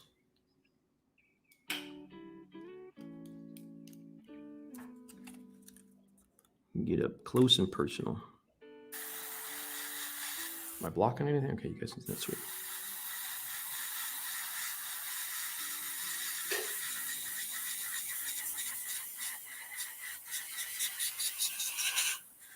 Oops, a little.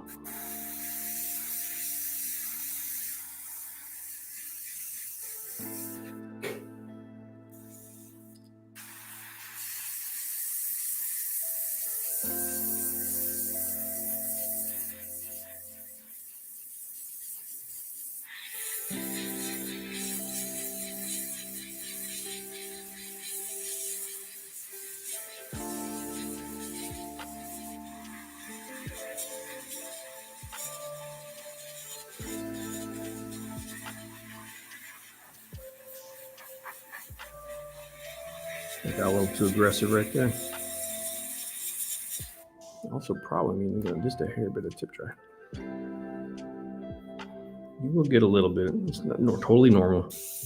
Tip dry has been going on for since I've been a model builder.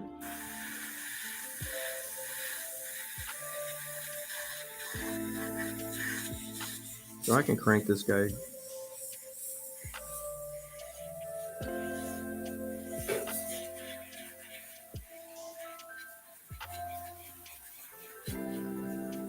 Just kind of getting a general distempered kind of a.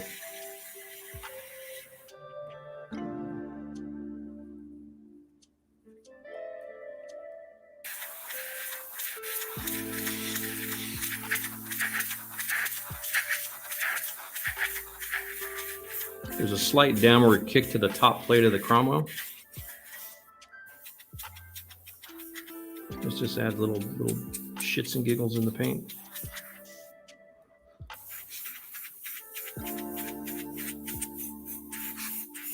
I'm probably going to put a white shadow under the barrel like typical British gun barrels were. I'll add that later. Okay. I got a hair on there? Oh, man.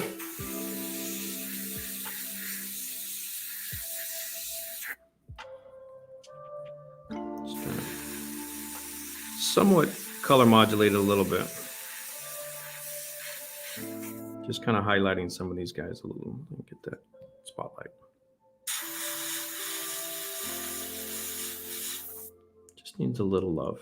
Okay, I think we're good. I think that's enough airbrushing for today.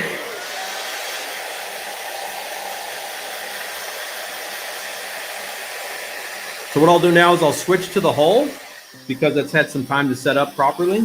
We're going to put the turret aside and we will come back to that a little bit later in the stream. So if I forget about the turret, please remind me. I should remember, okay, just in case. So anyway, that's airbrushing 101. Desert scheme, slightly faded, post-shaded, faded up on top, kind of imperfect. I was just kind of fucking around to show you how tight I can spray down without, too much of a problem. I wasn't even trying. So yeah, it works good. Yeah, that's it. That's all there is to it, man. Let me clean this guy real quick because that is important. Because this is where I screw my tools up. Okay, so again, a little water, squirt a little water in the cup here. Flush that out. Pour it over there. Boom, done. This saves all that kind of stuff. Now I can switch to the thinner. Kind of swirl that up, get that kind of loosened up, all that dried. There's a little bit of dried elements in that. So yeah, airbrushing on streams, it's a weird thing, I will admit. What did the base coat pheasant plucker? Hey Mike, if you had to model a vehicle that was driven through muddy water and had dried and the whole lower layer was covered in dried dust, did you airbrush the color? Or you can, for sure. I'd have to look at the photos to kind of see what it was. You know, I mean, it's you're doing something hyper specific. So well, first comment, pheasant, is set up a test model. I think too many guys want to just whatever. You're gonna have fun with that one. So I suggest a test model to try out your ideas, so that around the various lower parts of a hull you can figure out what's going to work. So you can go in and airbrush it. You can go in and do a liquid pigment, like in other words, you pre-mix a liquid pigments with fixer in it and then put on as a wet application, or you put on a dry application and use a lot of fixer, or you go to a pre-made product, an enamel acrylic product from Vallejo, AK, et cetera, et cetera, et cetera. You've got options, and honestly, the only way to answer that, pheasant, is to do that, test that out, because I've personally never done that where I wanted an effect like that. So, and if it's new to me, then it's going to be your best bet. Truth be told, because then you're going to go, well, Ronaldo said to do this. Yeah, no, I'm kidding. I know you won't, but I need to. That's going to be the heart of a lot of what this is, especially if you guys are fresh. I know some of you, the patrons, got yelled at for that a little bit too. You really have to have at least a test mule somewhere handy. I know TJ, I think that was probably the best photo you put up. I don't know if you're still around, but TJ Hollard put up he's doing a Pakistani Firefly Sherman, I think it is. And he was airbrush testing that really kind of weird, funky little airbrush. I mean, you have to, guys. I've said this 1,000 times. I'm probably gonna have to say it 10,000 more. Treat this like sports. Golf, tennis, anything that you're into, football, soccer, however you like to call it, even Formula One, they've got to practice. You've got to practice. You've got to fucking practice. Just in general, you got to practice airbrushing. You got to practice chipping. You got to practice cleaning up airbrush. Let me pull the needle. And you got to practice hyper-specific techniques where you want to pull off a certain look to be true. And if you guys have, and the best article for this, in my opinion, it's still Phil's original. The hairspray conversation, Phil Stastinkus, 2007, 2008. Maybe that article was 08. I forget what AFE modeler issue it's in. I think his Panzer IV is on the cover, so you can probably find that article pretty fast on the AFE modeler website. But he goes through the whole process where his Panzer IV with the hairspray, he's the first guy to do all this. This is where all comes from him. So blame Phil. He did the whole Panzer IV first and then did the real thing, because he tested it all out. And to me, that was the most fundamental process, like thinking it through. How do you do this? How do you replicate something? How do you take your references, all that stuff you want to do, and then apply it to, the best of your ability? And it's going to be that is the crucial thing. Every player in every sport and everything on planet Earth has a week of practice before they play their matches or their games. This is no different. Trust me. Put the egos aside. Put that ego aside, mofos. Okay, I'm just doing I'm letting my paint set for a little bit. Clean this guy up pretty good. I can put it away, so I'll strip it later. Okay, so let's talk about the erasability qualities to emission models paints. This guy I don't need. We'll do markings. We'll do another episode. I'll save. I won't put any markings on for this episode, but I have it all kind of sort of blocked out in my head what I want to do. I've got some decals. I've got some stencils. We'll do a bunch of markings and all that kind of fun stuff. So let's pull this guy up over here. Pull this back out. Okay. So this is what I usually work on. So when I normally work on stuff, I've got the model set up. I don't really touch stuff. This is how I normally like to work on this. This is a good size for the video. I think it'll work okay. Let's see here. This guy here. These paper towels will get pretty soaking wet, so I want a couple layers. I've got my cup of water. Anything I can spill, put over here. Parched. Pete Skaklis, how are you? Oh, excuse me. Let's see. He says the thinning ratio. I'm about 20, 30% in there. It is variable, but this is to be truthful, it's mostly visual for thinning paint. From the dawn of my existence with this I've been mostly a visual thinner, if that's a term. I tend to look at the visuals of it, and I talk about what I show you with the brush on the side of the cup and what I'm looking for, that runoff. And this paint works good in that 20 to 30% ratio. Vallejo Model Air was always another 15 to 20% kind of a conversation. It needs a little bump. Model color is like a 50-50 conversation if you're going to airbrush it. Tamiya acrylics can go 50-50, 80-20. You know, the acrylic lacquers have a big window depending on the effects you're trying to get. You can crank mission models down 50-50. You can do some stuff too, but you got to be pretty experienced with it, because if you're not really, working with thin paint in water-based conversation, you're going to have a little bit of hiccups. It's not as forgiving as lacquers, but it's very doable. You do a lot of things with it. So to that point, hopefully that answered you there. Yeah, practice. Take that to heart, guys. Really take that to heart. In the conversation, how do you really get better at this? I give you the pointers. You've got to do this 5, 10, 20 times. You got to chip models and get used to it and see what happens. So many guys are at me, I've done this, it's my first time. Okay, bro, good luck. Don't come at me with it's my first time, because I'm just going to go, well, you got to do this and this. It's the same conversation. Killing me, Smalls. But that's how it is. That's the reality of anything, whether it's your day job, whatever it be. If you learn how to drive a car, you got to go out and drive the car. You know what I mean? Like, you're not going to be, Verstappen on the first lap. Oh, that whole thing. I realized I need to practice. Yeah, and that's what it's going to be. All right, my boys, let's do this. Eyeballs on. Okay. So what we've got here is what we did on the turret. I put a little. See, patron dudes knew that was coming. All right, we're going to just save it for later. We put him aside. I've knocked that off about 10 times. Certain models I do that with all the time. I talk with my hands. I'm Italian. It's a problem. And I bump myself, so I'm clumsy. But what I've got here is the primered model. I think, Steve, if you get that off there. Yeah, it's still right there. Yeah. There's a little bit of conversation about this primer doesn't sand very well. I don't find that to be the case. Actually, here it is right here.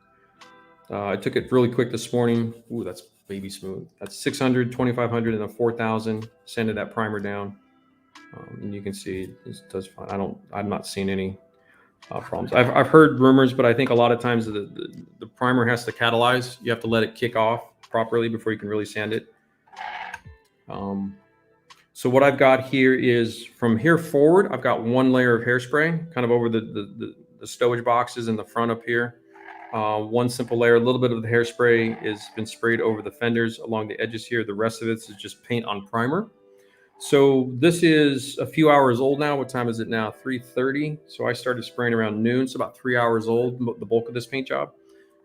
So we may see some resistance, we may not, but you can see here before stream started, I was doing some stuff up in here. I've got a couple coats of the fade that you saw on the turret. Same idea, base layer, lighter color, a little bit of post-it note, mask some stuff off, a little bit of light fades up in here and around here and stuff like that. And Omniplaw, you said help. I missed a comment back. Did I miss anything, by the way? Have I missed before I dive into this? Hold on, let me back up. Let me clear up this real quick. So just in case, because I'm gonna get my head down and keep going. Dude, I knew that was coming, man. Just use your thinner, Jim. Let's see. Mike asks, if you do a spot hairspray chipping, say for marking to chip. Yep, gotcha. Do you have to remove the residual? That's easy to do because it's water. Water soluble. So if you've spot sprayed like hairspray and you put a little stencil down and sprayed a number and then chip the number, all that hairspray extra just wipes off with a brush. Just comes right off. Doesn't affect anything. It was hello. Oh, my bad. Thank you, Zal. You got it. Thank you. Appreciate that. Yeah, I just saw the word help. I thought maybe something happened. And I want to make sure I get all you guys. And the gun is still, yeah. I'll have to re-drill that little tiny hole, stick that little Jimmy Jam back up in there. It's about number 5 in the last 2 weeks to do it. Okay, let me zoom in. Okay, so this is one of my favorite chipping brushes. It's just a flat rake. It's a little bit older. It's got a little bit of splayed bristles, stuff like that. I tend to use a little bit older brushes for this process. and it's got water in it. You can see that the bristles are not bone dry, but you can see there's a little bit of water in the belly there. But the bristles are fairly dried off, and I've got my paper towel. So every time what I'm doing here, let me just zoom out just a little bit. So the erasability factor with Mission Model is a water-based paint, and as it cures, you can use basically the same principles of what we do with hairspray chipping, a little bit of brush and a little bit of water, and you rub it like a liquid sandpaper, and you get these really soft diffuse. So Jeff Lamb, you keep asking about the ammonia stuff. It's the same basic concept, really. It's kind of a liquid sandpaper idea. And then with the hairspray chipping, you can see the difference here. Zoom back in a little bit. So I've got a little bit of hairspray up on this area right here, but you can see the pink primer on the fingernail. But see that flaky chip? That's a hairspray chip, and this is the erasability element to it. So that's what I'm doing here. It's kind of a combination of the two. It's pretty much it's pretty straightforward and simple, actually.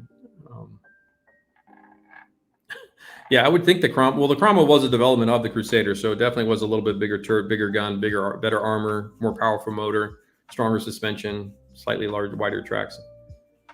Yeah, you can't, guys. I don't know how many times I got to say this stuff. No, dude, Aussie. Sorry, man. I'm not coming at you, Stu, but no. Mission Models paints is its own thing. You cannot use these other chemicals with this brand of paint. Just stick to the heart of it. Don't try to out tech or out band-aid these effing paints, guys. Stop trying to put other chemicals. Even if you have and you don't want to buy it, I get all that. That's what it is. Just don't. Stop. The whole leveling thinner with all these band-aided, it's like, dude, have you ever seen me in 20 years of painting use another brand of thinner with the paints I'm doing? I don't get it anymore, you guys. This is the obsessiveness of trying to use other chemicals with paints. Like, it's just, what the F is going on? And I don't know where it comes in. You got to use lacquer thinner with AK and that. It's like, oh, I'm like, what, dude? I don't get it, man. I'm at a loss of words. I'm not coming at you, Austin. I'm just saying the answer to that's no. Just use their stuff. Okay, so we got a little water on the brush. Oh, I meant to zoom out and show you guys. It is part of the hobby with this, the male ego of wanting to like band-aid everything. Can I use this with it? Can I use this with it? Oh, fuck off, guys. It gets killing me. The answer is no. Just stop. I can see why that's why mechanics get really pissed off with everything too.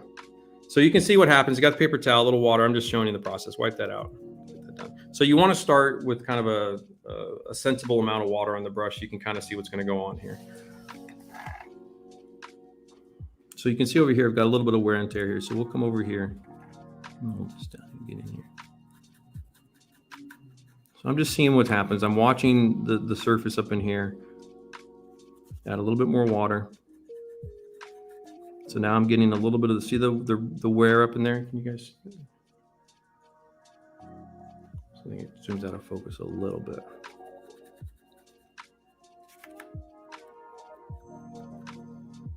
Then when you get the buildup in the paint on the brush, wipe it off on the paper towel. So I've got paper towels everywhere. And this one I want kind of a sideways streaking to it a little bit.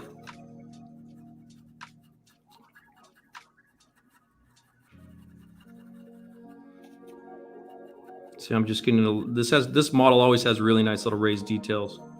And they're just crisp enough that you don't have to replace a lot of this stuff if you don't really want to. You can use a Tamiya Cromwell out of the box half the time. You know, if you're a photo etch student, you want to get into this, then you know that's on you. But more or less, it's pretty straightforward process. Get out of the way there, Mr. Microphone.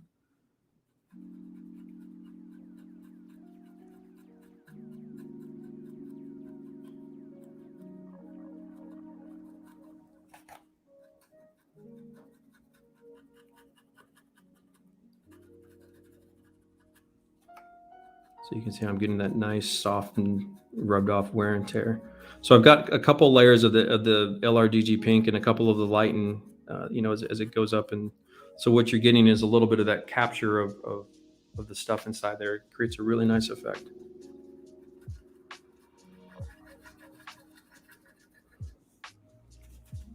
Now the turret will cover a lot of this section in here, so I don't need to get super crazy. But I'm just kind of wearing and tearing kind of foot traffic, crew wear and tear. This is going to be from the boots. You know, you're going to get a lot of these high spots are going to get rubbed off almost immediately.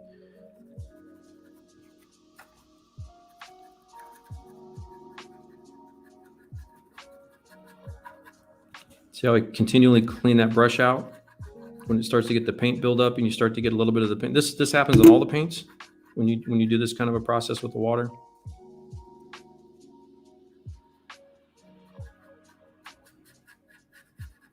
Just gets a nice scuffy. And this is why I kind of call it that liquid sandpaper process a little bit.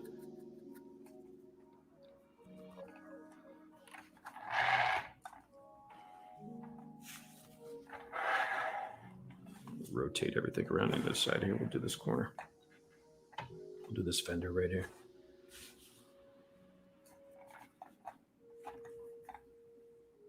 Okay, let me see.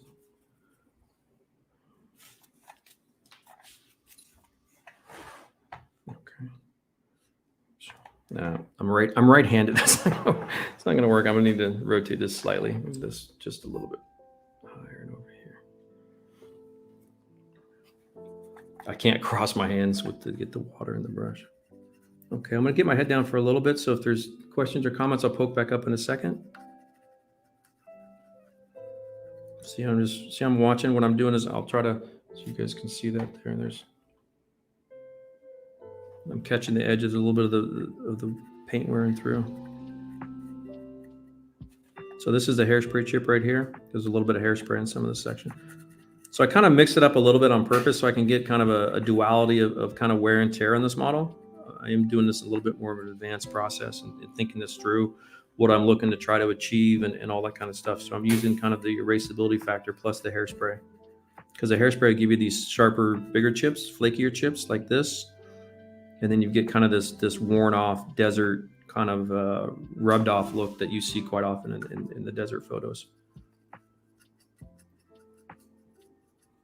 I would say whitewash and desert camo probably have this result the most common in terms of kind of a combination of kind of sandblasted. You see this in the Solomon's campaign with Pacific War fighters and Japanese and American stuff, Allied aircraft in the Pacific. The coral dust and stuff from the islands, the atolls, wears paint off in a very similar way. And you'll see this in North Africa, Tunisia. You'll see it in the modern desert campaigns too that we have today. Although the paints today they're more durable because they're factory painted stuff. So a lot of this wartime stuff would have been a little bit not nearly as strong. At least with the machine gun barrel out of the way, I can kind of have this guy. But what I'm getting here is these super microscopic, really, really fine chips and stuff like this right up in here. Pay good money for that. You know what I'm saying? This is what this is all about. The element to this, the reason I go through this process and have switched the brands in particular in this regard is because of the organic pigments are finer. They create a more refined, tighter look, which means for multiple scales you can use this effect. So now I'm rubbing through kind of the lighter shade, faded shade. So I've seen some of the dark LRDG pink plus a little bit of the primer pulling through a little bit. And then we'll do the fender here. So it's just a pretty simple process. Just do a little fender love. Little jiggle, little coffee shake, little jiggle here.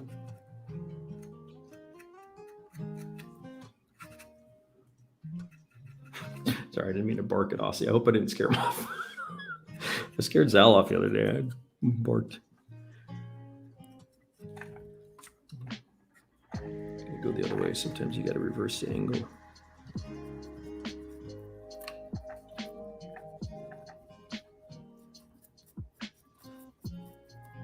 You can see how easy this goes. Pretty simple. You can see I don't slop a lot of water on. I'm always using the paper towel. I'm always controlling how much is going down. I work in small sections at a time. I don't lay the water down and let it sit or anything of that nature.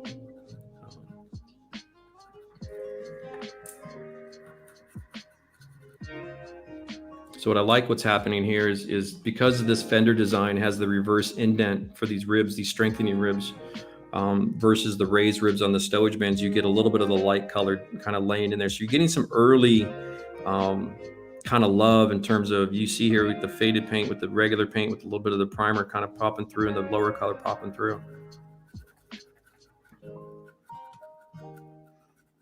So it's all starting to play together really nicely here. So I love it when a plan comes together. So you can see that's about how much water goes down. You can see how it turns the paint a little as it changes colors, and it'll dry back. And what I also do is, if you watch here too, is the bristles. See how the bristles are kind of a little pokey? You can kind of jiggle that, kind of shake and stab it a little bit, and you get these little scuffs and scratches in the paint too. These are so hard to replicate, and it was kind of like what I was showing you on that Sherman hull, of getting that really soft, scratchy kind of look out of this. It's really hard to replicate this via hand painting. So I respect those that do that because it's hard.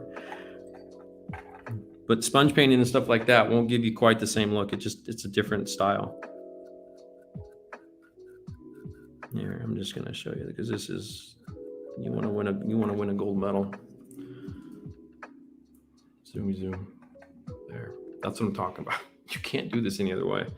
So that kind of look right there, that's worth its weight in gold to me. That's going through all this trouble, do all this stuff. This is just kissing. That's all I'm doing. See how the bristles are just leaving those little scuffs in there. That's why the Mission Models paints, in my opinion, when I keep doing this for all this time, is that right there, you can't get through a lot of the other paint brands. It just doesn't work that way because of the pigments and the plastics and everything else inside. So it is, there's a little validation right there. A little love right there for you. Just give those little locks. It's actually a lot of fun. Super. Let that zoom in, mofo. So that's starting to come alive. Let me sit up a little bit. Most of the stuff right now, if the countries and what's going on, Australia, UK, shipments and stuff like that, it's kind of, there's a lot of problems with shit. It's part of that. It's part of what's going on, Darren, in terms of how hard it is to get products put around the world. It's, we're both really small companies. I know enough of Mission Models to know it's a small endeavor. Like RXP is a small endeavor. So we struggle with this a little bit of getting imported goods. And boxes of paint are heavy liquid chemicals. So there's a bulk, there's a cost to it, all that kind of conversation. Same with books. So sometimes when that's happened, we know, just in the general context of planet Earth and COVID and all that kind of stuff. But that's kind of that whole thing. So I'll get back. I'm just backwards. Oh, I think I slept with I got a fucking kink in my neck too. Anyway, I'm going to pull some wheels over here. But anyway, actually that worked. I'm super happy. That all actually went really smooth. I think what's happening here wear and tear wise. So to think this forward, to express all that's going on with this, guys, is that right now I'm in the classic scene. This is all painting right now. In my terms of educational instructional process, all painting, no weathering at this point in time yet. We're not weathering. To me is getting things dirty. So if you think that way, keep your painting, keep all your chipping, all your base colors, all your we'll get into markings and stencils and camo colors. This is all we're on the paint stage still. And so even the chipping process is all, in my opinion, in terms of process order, it's all painting. So I'm not actually weathered anything, even though the beauty of this, another sidebar to all of this, and you guys have heard and read about this quite often from what I'm talking about, to think this through, to push all this forward into hardcore, I want to make your model sing conversation, is when I talk about the roadmap, and I've mentioned this a few times. Let me get a non-destructive brush out of the way. So I'll point through some of this stuff here. So what I'm talking about here in the roadmap is, let's look at this driver hatch right here. Let me zoom in a little bit. That's as far as so I've got the little bit of the wear and tear from the edges around here. I've got the faded paint up top, and I've got some hinges in here. So what I'm going to be doing now from a roadmap standpoint of when I get to in this case, it'll be the oil paint rendering. When we get to that weathering stage, I'll be able to go in here and I'll know from the shapes of these, from how much proportional ratio is of worn paint to fresh paint to regular paint to faded paint. It's all in there. All this information exists already, which is why going through this process now makes all the weathering way, way less stressful, way easier and more successful, and much easier to manage. Like what happens next? So the conversation, because you're going to look at your stuff and go, okay, I need to replicate that. So how do I do that? Well, by getting all this work here done first, I know I can come in here and grease up these edges here from the crew. They're all going to have dirty slime. They're going to be in the field for weeks. They're going to have no showers. They don't have any water in the desert. So they're going to have really nasty hands. the Jimmy Jams are just going to put their paw prints all over this. So this is all going to get dirtied and greased and grimed up. And then what happens, the residual of this, and why the varnish conversation, I'm so adamant about it. What you're going to find happening is these bristles, all these brushes here, this is a matte paint. As you put the oils down and start doing all that work, it starts to polish that paint. It micro polishes the matte paint. So you will get a greasy, dark sheen against the dead matte surface. That's how you win the contest, fellas. I mean that in all sincerity, in any subject matter you're doing. It's that process there. If you go and varnish this thing after that point in time, you can varnish it now. It's fine. I actually don't really care. But I will get nasty about it when we get to the weathering. But when you do this, what's happening is I've got all this information here. So I know what I need to do now. I've got chipping and wear, and I can throw some dust in here and some other stuff. It's all right here for me to figure out fairly simply, fairly straightforward with my photos. Boom, done. But then what comes in is you start getting a little bit of love from these bristles coming in here and doing this. Doing all this little work here with the oils. I'll put a little grease, a little grime down there in that fender. It's going to polish out that little, I'm actually polishing it right now as we speak in a really, really microscopic manner. But that'll burnish that and you'll get a little bit of a sheen in there. And when you get up close as a judge with the eyeballs on and everything up there, not camera work, when you get up on the real thing, that's when it comes home. That's when it starts making the difference, especially like at a scale model challenge or some of the bigger shows around the world. This is when it happens on Gunpla and everything else. It's the difference maker. So that's why the varnish conversation, if you're going to do it as early as you possibly can, and then don't do it again. Otherwise they'll yell at you. But so that's the coach. That's me telling you what's going on. That's looking forward into the future. And you can see here. So the beauty of this system is you can work in small sections. I'll probably have to keep pushing a little bit through the rest of my afternoon, just because I've got the paint down and I have a window. Once this starts to really cure, say, let's call it 24 hours, where the mission model paint really starts to cure. It's about 3 to 4 hours now. When this really kicks off and cures, the erasability factor dips down a lot. It's still there at some point in time. You can take a brush and go after most paints and get some effects out of it. So, you know, there is a bit of a thing, but this is kind of the purpose of it. This is what we're doing. This is the reasons for it all. The why. And I think it's coming out pretty good. It's a great start to this project. Everything's going well, other than the machine gun barrel. Machine gun barrel got fucked up. Let's see, what do we got here? Let me scroll back up a little bit. Peter says, because Mike, that's me. Oh, says a rhyme. You do. Everything I do is a thought process through. There's a reason, and I've been doing this for long enough to know that. Yeah. What else we got? Yeah, and honestly, I didn't mean to. If I barked, it wasn't for anything that you did. It was just I got to put my foot down with you guys. Yeah.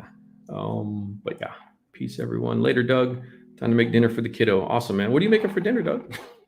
I know Corey's got smoked pulled pork or something going on. Man, varnish is the future, which is kind of a funny statement considering how many people use future for polish. But yeah, we'll have that chat later. Yeah, and that's kind of, Panzer Dan sums that up nicely. Varnish is the end of the painting phase. If you need it, it's not part of the weathering phase. And I don't top varnish or top coat any of my finished weathered models. And it's for that reason, is that the subtleties of the sheens that you create, and this is going from when we talk about seeing like a Marin Van Gils or a Mario Eanes or Lester Plaskett or even a David Parker or any of these guys that well-known artists and stuff around the world. When you go up and see their work up close and in person, you start seeing this stuff and you start seeing the subtleties they create. That's how you achieve that in that whole slapping that thing up top with it at the end of the day. You will kill it all, and it's a shame, but it's the truth of it. I wish it wasn't that way, but that's what happens with the varnish. So that's, yeah, okay. I'm ready. Let's do. Got a couple road wheels. Got a drive sprocket. Got an idler wheel. Everybody good? What time are we at? 4 o'clock? 2 hours? Okay. Yeah, we'll go for a little bit longer. I think all the better afternoon games today, all the better football games were in the afternoon. I don't think the popular games were this morning, this time. This guy over here. Oh, the light's been on. So I've got drive sprocket. One of the road wheels. So what I'm doing on the road wheels, let me back this up too. So to the tracks in there was an episode 12, 14, something like that. The road wheel track conversation. Zoom in, my friend. Effing camera. There it goes. The road wheel conversation, the rubber tires. I've done the same process where we're going to do, because we're in the desert and we want a dry, scuffy, faded rubber tire look. We've gone with the tan primer first, and we're going to build the dark tones on top.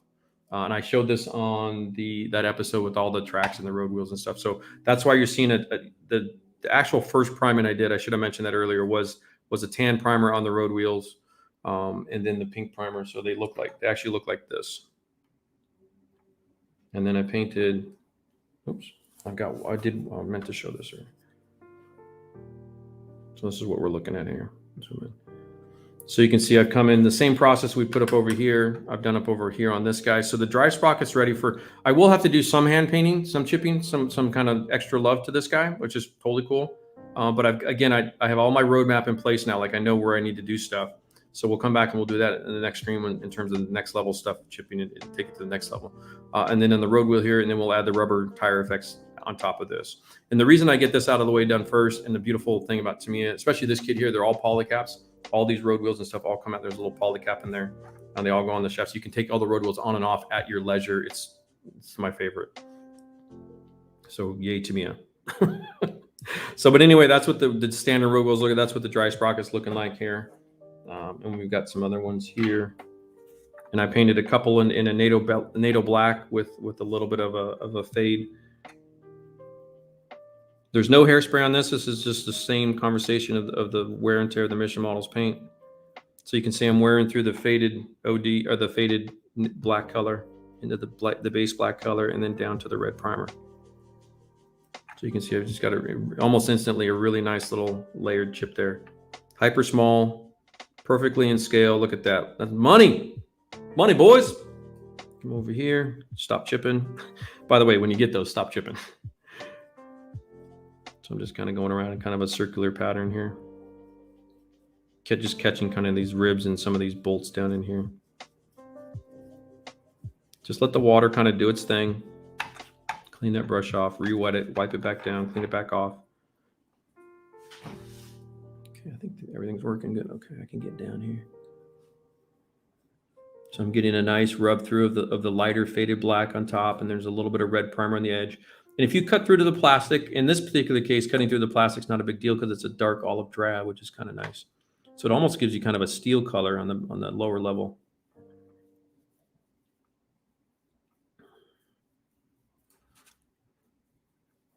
All those little bubbles will disappear. They'll dry out. So I got a little something stuck on there. I'll have to get that off separately. A piece of dust or something. Oops. Take my wrist off this thing. So I'm just kind of brushing these bolts here. I'm seeing a little bit of like a darker, I'm seeing a whole bunch of subtle chips and scratches and stuff in this, so it's really nice. Just coming up under the side walls here. The only pisser of this is what I should be doing technically. This is going to bite me in the ass later. It always does. I always do this in streams, is I'm holding the rubber tires that I have to paint. You can actually see my skin starting to polish the thing. The problem is the angle. Let me see here. Pull this kind of on the edge of the desk now. So you can see there. See the different tones that you see on that edge there, on that surface change up in there. That's coming out really nice. A little bit of the kind of the edge of the wheel is going to obviously be a little bit more scratched, so that's fine. Yeah, that's looking pretty good, my friends. So that's what I should be doing. But this guy I can do this way. Because the dry sprocket, I get a little bit more. I can be a little bit more aggressive. You can see this is a little bit of a wetter look here. Kind of get that down in there.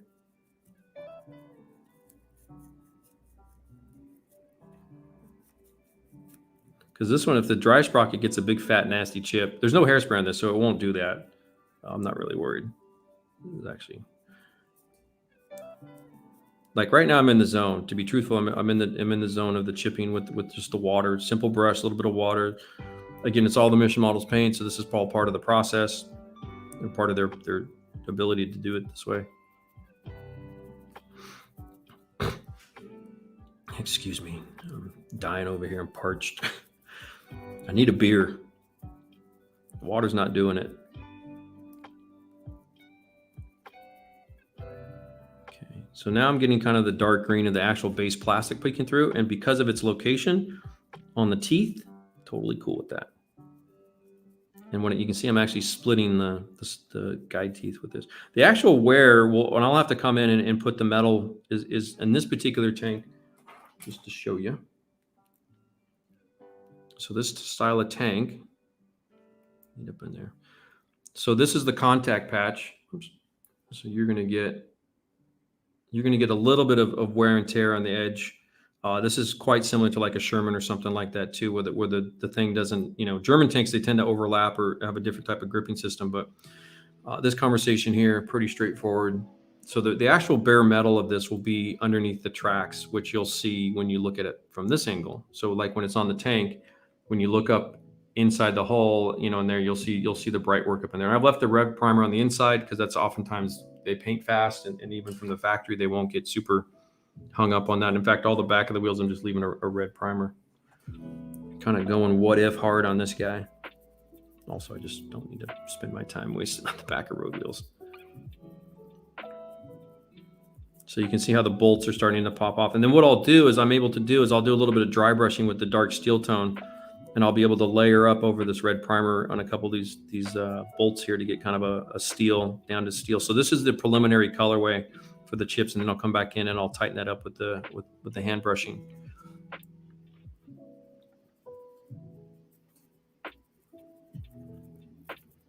And any little chips or marks or any scratches, any mistake. And you'll oftentimes get little dings, little marks, little something.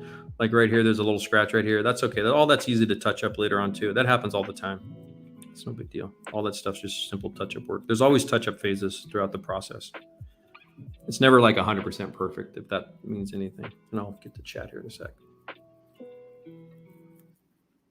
Yeah, the bottom of the hull, the back of the road wheels, all that stuff, deep down under the thing. So you can see how fast I was off camera. You can see how fast that goes. You get some nice discoloration on the hub there. God, that's money, dude. Let me dry that off real quick. Where do you see the little scratches on this thing? I'll have to take some good photos.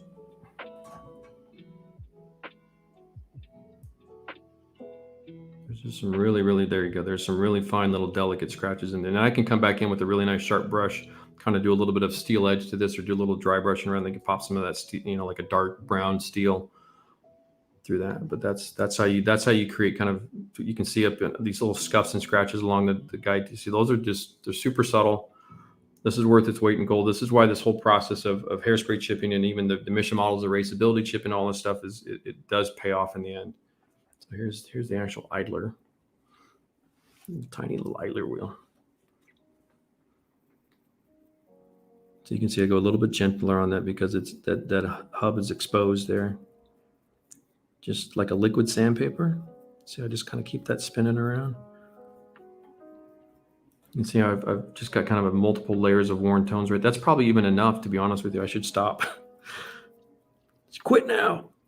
Let me get the edge of because this guy here he'll be buried up under here too. So that's how that's gonna look. That's on the front of the tank. Yeah. So just because I've got the base LRDG pink, and then I dusted on the lighter faded colors. When you rub back through that, you pull up that dark fresh tone, which is what happens in the real world. So that's done. It's like the shortest stream, 10 minutes. Okay, we'll keep going on some other stuff here. Let me get some more questions out of the way. Yeah, that goes, and you can see how fast that goes, how quick that goes, how lovely that turns out. The results speak for themselves. That's money right there. What are you guys chatting about? Nothing worse than a drunk chipper. Oktoberfest. Yeah, Sam Adams has their Oktoberfest beers out. What else we got? Hey, everyone. Victor, hello. How are you? Michael Weiss, hello, buddy. You're a little bit late. That's okay. No, you're good, man. Is Mike smashing out so much content as a full-time job? Yeah, I guess that is a little bit. I will have to slow down pretty soon, though, to be truthful. I'll have to probably cut to a single a week thing every now and then too, coming up. Lester is like a Mirko. Yeah, Lester's one of my boys, one of my good model friends. He's amazing. He was showing me his latest Sherman where he's got, oh man, all the leads are blowing off. Son of a bitch. Fall gone like that. It is worth the effect, Peter. I agree. Hairspray chipping, I think a lot of this process, not that I have any problems with, and I've done a lot of sponge chipping, micro chipping, the layered microchips with the sponge and stuff. And we can do that here, some other stuff too, and down the road. I do need to take a little bit of a nature break too, and here and go to the bathroom real quick too. But quit poking at the bear. We don't need to be. Steve.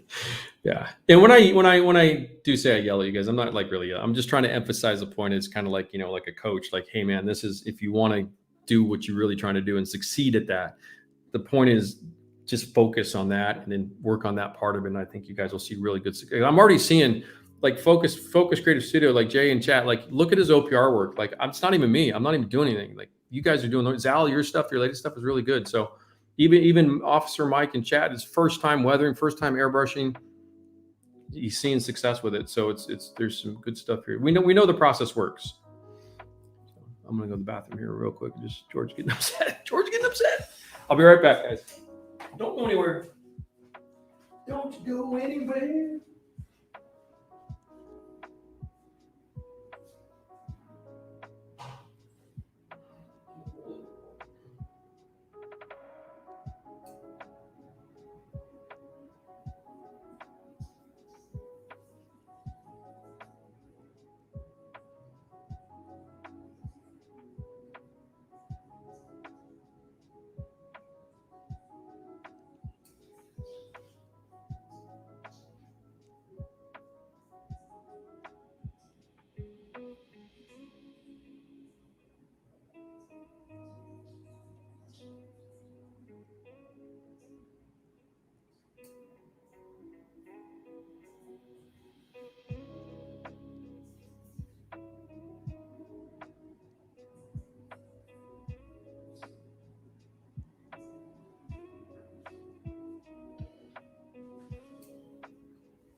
All right, go.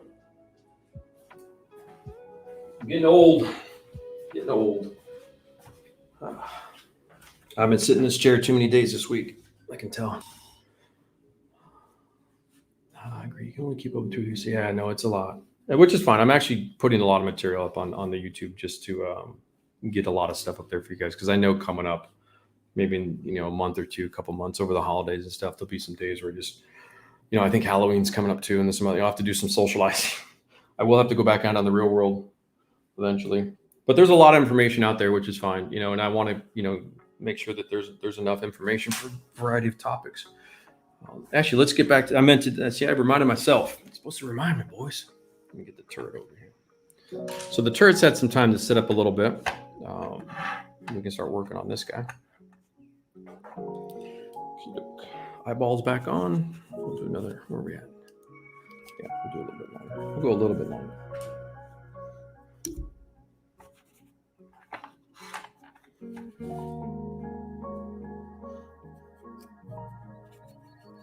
A little too wet.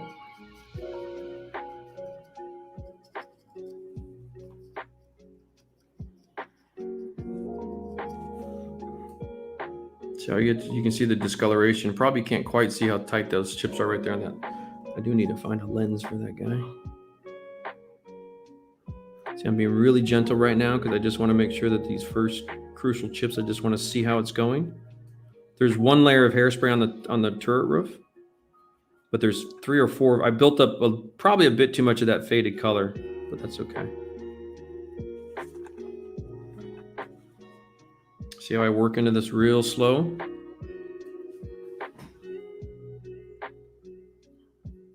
I'm just seeing what the paint's doing. I'm kind of watching the chips real careful. Just kind of poking and prodding a little bit. See if I get any real. I don't think I'll get any big flakes or anything like that, but I'll get some. And I do this every time you sit down with hairspray and working on the paint, just with any model. You just want to kind of make sure you come at that smartly. Now, even if you do have mistakes happen or things go wrong, everything's fixable. So don't sweat it or anything like that. Like, you don't have to get super concerned, especially in the paint at this point in time. All the construction's done. You don't have to worry about this stuff. You're just basically concerned about chipping and the marks. Anything that gets a little bit too big, stop working on that section. Let it kick off, fully dry. Give it a day or two. Come back with a little sandpaper, buff it out, sanding sponge or whatever, and then you can just quickly a little airbrush right back that paint, and it'll come back fine. So you can see I'm just kind of gently working this here, building up a real nice discoloration here. Little tiny, see those little nicks and marks? Like, I like that look, so I don't want to push it too hard. Even though probably in the real tanks you can get, I'm going slow to kind of build up into where I want to take this.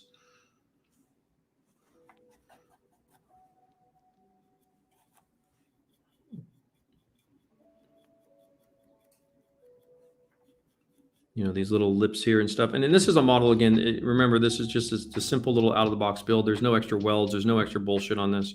So you do all that on your own, guys. It's just going to add that's just surface detailing for you. Don't sweat that.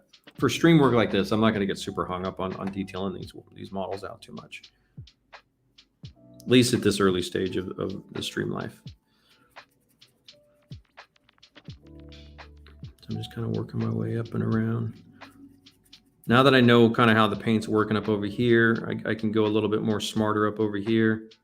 There's a little bit of a soft cast texture on the commander hatch up here.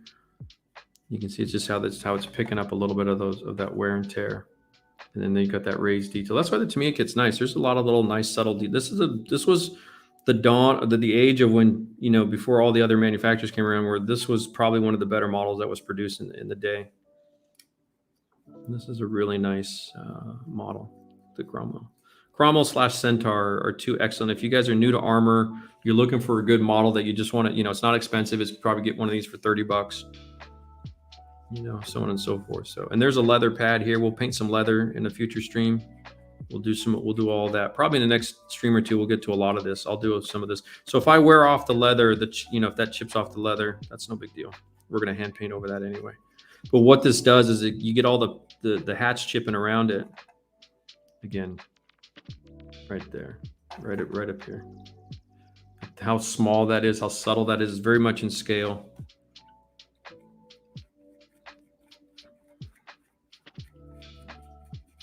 Ooh, my stomach's gone. Got the antenna base. We'll put an antenna in this guy.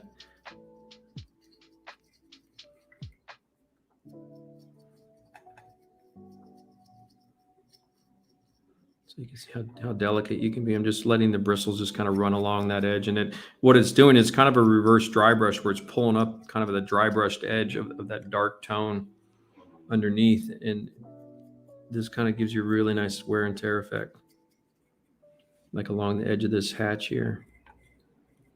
Just see, you can just see that happening live. You see that each stroke, there's a little bit more of the pink paint comes off, and the primer down below pops out. And you're getting a little bit of a cross hatching of this scratches across that edge here. Same here. You can kind of see that.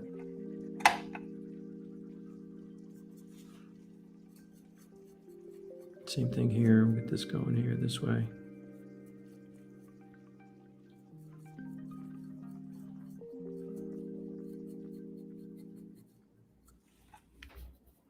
Let's do I did kind of make the angles a little bit where this is kind of the commander's hatch was a little bit more vertical, and then the backside was tilted back a little bit more. I did adjust that a little bit. And I don't have the gun sights on this version. I think on the Cromwell, it's an optional part of the kit. There's holes to drill out if you want to add the vein sights. I did not put it on this.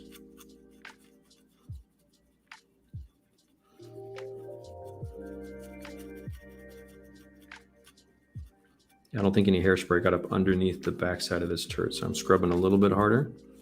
which is totally cool. And I'll poke up in here in a sec. But you guys can see a really good example of how this is going. Let's wear this ventilator cover. Let's get a little bit more wear and tear on this guy. So anytime you have raised details like this where you want to chip and wear them, is come at them a little bit on the early side. Get that out of the way so that you can then chip the paint around it a little bit. So I'm trying to get the little bit of, and you can switch brushes too, I should mention that, and you can use other stuff. I don't really need any scratches from the stir stick yet, so I don't really have that yet, but I've got a little more precise chipper, chipper. I just cut the bristles off this guy. What I need here is I need to get up on this guy right up here, that little lip. Get a little bit more precise rubbing wear and tear up there. You know, just gently I swipe that. There's just a little dampness to the bristles. I don't have a lot of water down.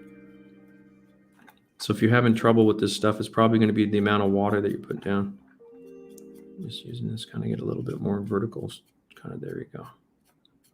Some nice lovelies. Just kind of kissing that edge back and forth just like that.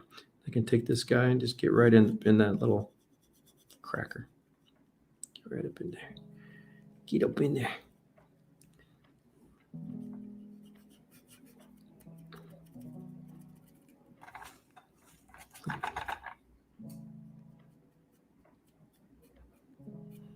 So usually stuff of this nature, I'll take a couple nights to chip a model. Goes fairly quickly. Just depends on your stamina, how much you want to kind of put down into, going through the whole thing. Anything North Africa, you're going to want to get into chipping. Even aircraft. It's kind of how it is out there. The med, it'll mess paint up. It'll mess it up, boys. So there's no hairspray on the sides. There might be a little residual, but it's just whatever's happening is just in the mission model's erasability. Just kind of scuffing the front up a little bit. And I'll poke my head up and answer some questions. We'll wrap up this stream. A little lifting hook right there. We'll get some chips.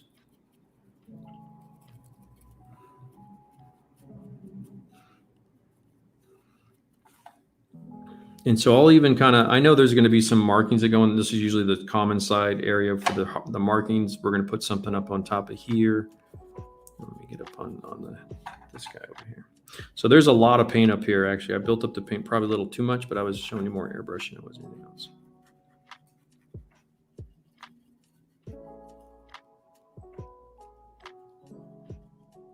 You kind of wear through this. Starting to wear, see how it's starting to wear through a little bit? I'm just and keep cleaning that brush up. You don't need any more water. Just need to keep wiping that surface up. Because the reason you clean the bristles of the brush off is that you'll start pushing some of the picked up paint around into other sections. So this is a little cleaner. See, I'm just kind of eroding that section right up in there. And I'll get to you guys in 2 seconds. Hopefully no spammers or anything.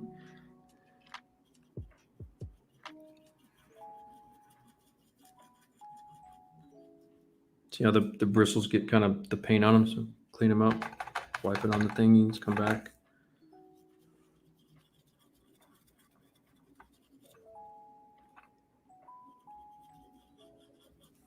I could switch brushes if you want a little bit more specific look.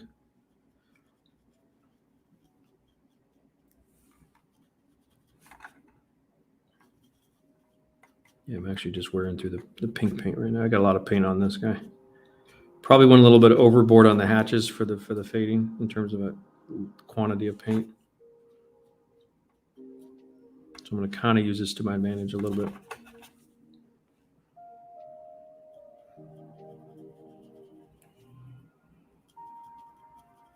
Because remember, I can always add more. I can always paint on more. I can always add effects onto this stuff. So it's better to go a little bit on the cautious side in terms of, wear and tear and all that kind of stuff. Keep it in scale first and then work up the intensity of it. Because what happens is you try to get to the intensity part of it too fast and then things go out of scale. So I want to keep the little wear and tear on that antenna base, nicely in scale first, and then I want to increase the intensity of it second.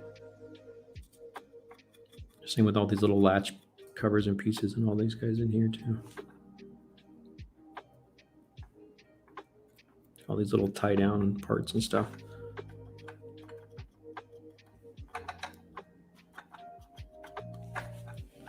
So we're getting some real nice general wear and tear right now.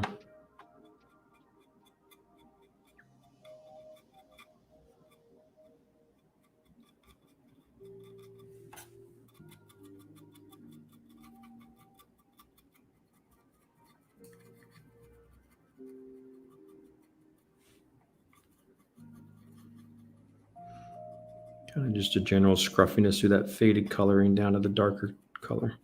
This section here, these things like here, I try to get a little bit of a darker tone pulled back through to kind of show like where the guys would sit on the edge of the hatch and have lunch or have tea in the morning, or they're going to be walking around up here a little bit. So you're going to get kind of that darker, scruffier tone through the faded oxidized paint.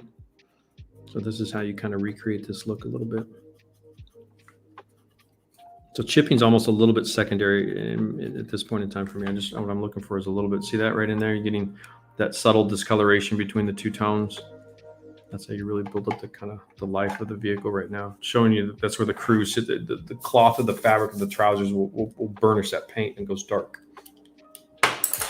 Oh, Corey throwing around his pulled pork. Yeah, so you can see how, I mean, we did pretty quick there. That was 15 minutes. All up in there. So yeah, you can see how that comes along pretty nicely. Coming along. All right, I'm almost done. Let's see what we got. Yeah, I'll do that two hands in terms of breaking all the segments down, and I got to put up additional. I'll do it in the on YouTube. You could do it in the playlist. Out of my eyes. I'll start putting up playlists, and what I'll eventually do is probably over the holidays is start going in and because I'm learning editing on videos myself. I'm kind of practicing on the side a little bit, just using some simple phone apps. When I'm getting my feet wet on the editing, what I'll do is I'll start pulling some stuff out. I'll do like a 20-minute edited content from the stream of like just pigments or application of fixers and stuff. And I'll put little ship videos up on this under the playlist of all that kind of uploaded video content too. So we'll add that in the future. Part of that's coming from putting so much of this material up right away, and then at least gives you something to look at, and that can come back in and focus for the future and long-term view. What else we got here? Compressor just kicked off. Menu tonight: smoked pulled pork, raspberry walnut vinaigrette slaw, and mashed potatoes with the brioche buns for Sammy's. Yeah, thanks, Corey. Victor says hello. Let's see what else we got. Just going through any final questions here. I'm going to wrap up here in a few minutes. I'm kind of I'm hungry. I'm tired. I'm an old man. Did you resolve the issue of mission models primer coat dissolving when you chip? Yeah, Peter, what you'll probably want to do, since you came in the stream late, Peter, is go back to the beginning of the first half hour to an hour. I talk about all of that for you. So the answer is yes, Peter, and then it's going to all be in the beginning of the stream. Rollout commanders, wrap up. I just joined. Yeah, I've been going for 2.5 hours. I'm a little bit burnt out. I was working all last night. I was painting all last night. I was painting all morning and then painting all afternoon. So I think I physically hit kind of a wall. But we did some good stuff. So we've got some excellent base material to work with outside of a broken machine gun barrel. If that's all that went wrong, I'll take it. Cromwell, Centurion, Crusader. It's easy to get them mixed up. One is a U.S. jet to boot. It is. Oh, Crusader, the last gunfighter, they say. Of course, every aircraft after the Crusader had a gun. So, okay. I'm kidding. Just poking the Navy bear. Yeah. Small video segment is a great idea. Time to watch Saturday night. Oh, Saturday Night Football. Sunday Night Football. My bad. Yep. It's on soon too. It's not Colts. Colts Seahawks are Monday night, right? Or is that tonight? I got my games mixed up. I forget who's playing tonight. The Cromwell are looking great. Have a good night, mate. Thank you, Darren. You too, buddy. I appreciate you guys coming through. Any final questions here? Any final commentary? Any whatever? I can chat for a few minutes. My back's giving out a little bit. I can tell I need to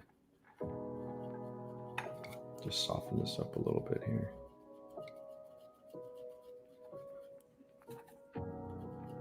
It's a fun process. All this stuff works really, really well. The only real problems that I've encountered in terms of, just general conversation of paint wear and tear is just making sure your chemical conflicts are in check in this case, because this is a mission models process this time.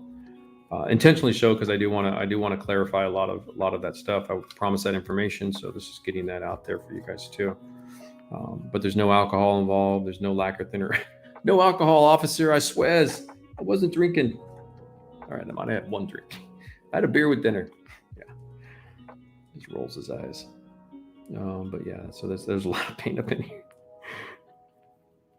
Oopsie. That's okay. This shows you how I work with it a little bit. It's kind of pushing up and around. As that lifts off into the bristles, clean that out. Come to these hinges. Just kind of wear those hinges back a little bit. Yeah. So you let this. I think the trick to mission models, probably as much as anything else, is just kind of honoring the time. You just can't go too soon with it. And every time I try to push it too fast is usually when I seem to have problems or seem to notice things. But when it gets into kind of that half hour to an hour conversation, it all comes in beautifully. We sprayed that turret earlier in the stream and we set it aside. We went back to the hull that I'd painted earlier in the afternoon. And so everything's working really fine for that. And you've got a good, 1, 2, 3 days tops for this kind of process. So, and if what I said here is with the one layer of hairspray, you can see I get a real controllable process. I actually probably didn't get as much chipping as maybe I thought I would get, which is totally fine. I'd rather have less than too much.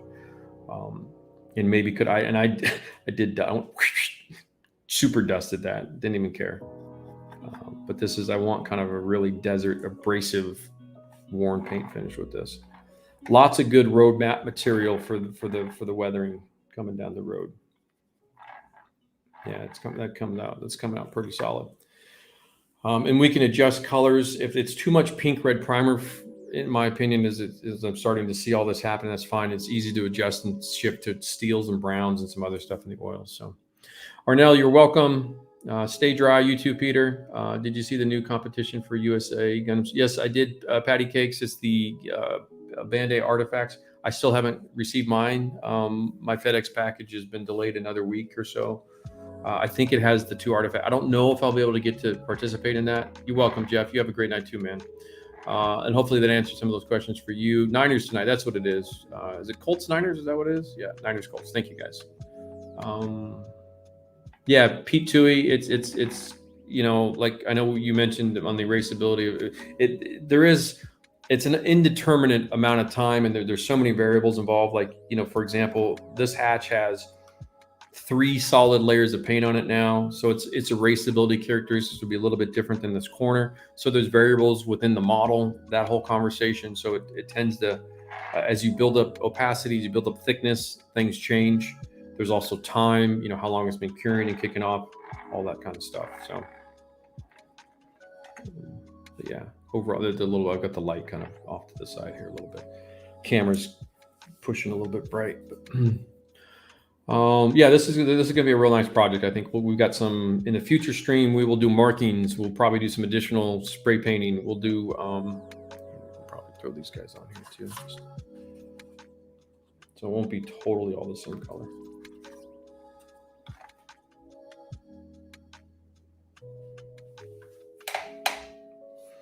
So on the Crusader paint scheme of desert tan with the black camo, the two-tone is a common one for the Desert Crusader. I've stolen a little bit of that, but we're using kind of a combination of factors, and then we'll put the dried kind of nasty rubber tires on that. And in the next episode, probably we'll do all that. We'll do detail painting, tools. We got tools to paint. We got a lot of stuff to paint on this guy.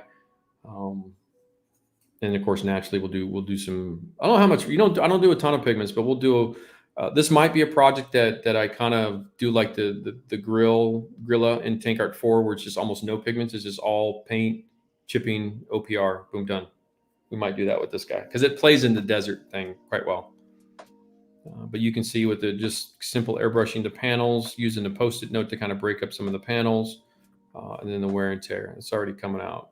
It's going well. On point. I like it when things are on point. All right. Any final questions here, guys? Anything else? Dun, dun, dun, dun, dun, dun. You're all very welcome. Looks like it was a process with make sure you use a primer base. Okay, cool. I will paint that green for you, Nog, too. Don't worry, I'll do. So what we'll have is we'll have the base overall camo. I might do a slight turret camo, which might be cool. I did see a picture in the book as we were flipping through. Pretty sure it looked like just the turret had some camo on a tank. It might have been a Crusader, which might be a fun little, maybe a little swap of color. I have 8th Army decals. I have them in the closet. I got to pull those out. We're going to put on British roundels on the top. We're gonna have a beautiful pop of color that's coming from some of the Sherman. So I'm kind of in the what if scenario. The way I like to play what if is I like to pull in various elements from similar time frames and similar usage for whatever army was doing what. So the British were using a variety. This is before the Allied Star was on the roof, so they were using in the desert. They were still using their roundels. So we'll put that up on there. We'll do some stuff. We got a little bit of modulation that we did, kind of some minor where you can see these little I don't know if those are filler vents or what those little nubbies are. They're slightly lighter tones. So we've got a lot of little elements at play here that kind of you all do as well. So it's cool. Yeah, should be a good time. We'll do some stowage. I've got some fuel oil cans from Resicast, not Resicast. It's oh shit, I forgot that. It's a Canadian company. Damn it. My bad. Oh, dude. They make the beautiful resin figures, and they do a lot of British subject matter. Little caster out of Canada, not Resicast. They're Belgium or something like that. Not they do good stuff too. I'm going to make this technique plus opera and make a Mac. Yeah, there you go. Okay, patty cakes. That'll look beautiful, man. Yeah, you're talking your artifact, dude. Yeah. So the artifact dude will be like this guy, this kind of scale size. These little what we're talking about is there's a for USA Gundam store in Zacharelius have started a contest for. I hope he extends it a little bit. I think the time frame's a little tight because it's already half over. They're about robot models about yay big. They're about 2.5 inches tall. They're tiny little models called Artifact from Bandai. Ultracast, thank you, Lance. Just totally brain farted that out. Yeah, Ultracast. So I've got some Ultracast. I got all the British oil drums. I believe these are actually Ultracast Crusader spare. Crusader, is it? Because I think the perforated rubber is a combo of a crossover between Crusader, Cromwell. They both kind of shared this, so they'll go up right up on there. So I'm pulling in a varietal part, and then for you, my boy Nog, I'll paint those in that green for you just to see what happens. Yeah, so we got these two dudes here. That's a pretty common stowage thing. I'm gonna have some spare tracks. We'll have some spare tracks on the front of the hull. We'll kind of do a little bit of. I'm gonna steal some Desert Africa core. Let's see if I can find it. So again, just while we'll do some tracks on the front here. We'll do some of this. I'm gonna steal some of this look here. I have a British in Africa book that's not my Tank Illustrated one. I can't find it. I'm kind of pissed off about that, but forget how good these are, dude. These books are so good. But we're gonna do this. We're gonna do cables. We'll have all this Jimmy Jam stuff going on there, stuff like this. We'll do a really cool track colorway on this one, since there's almost no pigments involved, or at least in terms of mud or dried mud. We'll do a lot of this. Will be a dry, low humidity model, which will be really fun. Is a Partners We Trust Mickey Mouse tank. Yeah, I don't know. They didn't use Mickey Mouse in North Africa though, did they? I think I'll do probably. I don't know if I saw it in this one or not. Oops, more. Let's see here. See if I can find that. I didn't mark it with my little post-it note, dude. There's your M3. There's your Dusty. TJ, there's your Dusty M3 Lee. That's the Tunisian guy. There's your little Stewart. God, just look. I mean, this tank is so good. You can't even see the camo anymore. I love it. Yeah, we'll do some. We won't do a ton of fabric stuff. We'll do a little bit. We'll do 2-part epoxy resin tarps. We'll do some tarp rolling. Yeah, so this one here, to me looks like that's either really worn off, or they just got turret camo up on that, and that's how I'm kind of interpreting that a little bit. And there's no camo. because it's this scheme here, but it looks like it's just kind of, what is it? Battle axe, 2-pounder, tanks of early action. Some of these captions are pretty solid. These are old school, well-researched captions and stuff. Some of these are pretty good. This one doesn't have any color profiles. So Osprey was doing a lot of color profile stuff. Tank Illustrated doesn't have any color profiles. Let's find it. But that area, like what you're seeing here on that Stuart, is really what I'm trying to capture. You know, the wear and tear.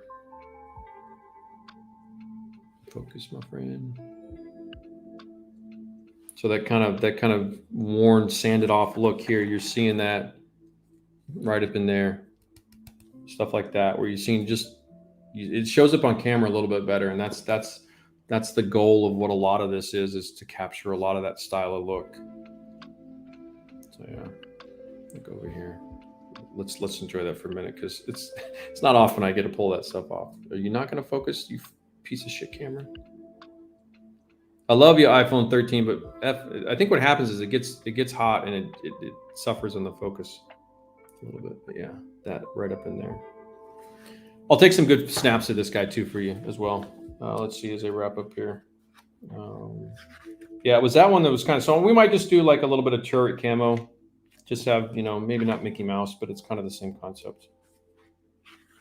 What did I do Mickey Mouse on? I was going to say I've done Mickey Mouse. What have I done? Oh, the Humber Scout Car.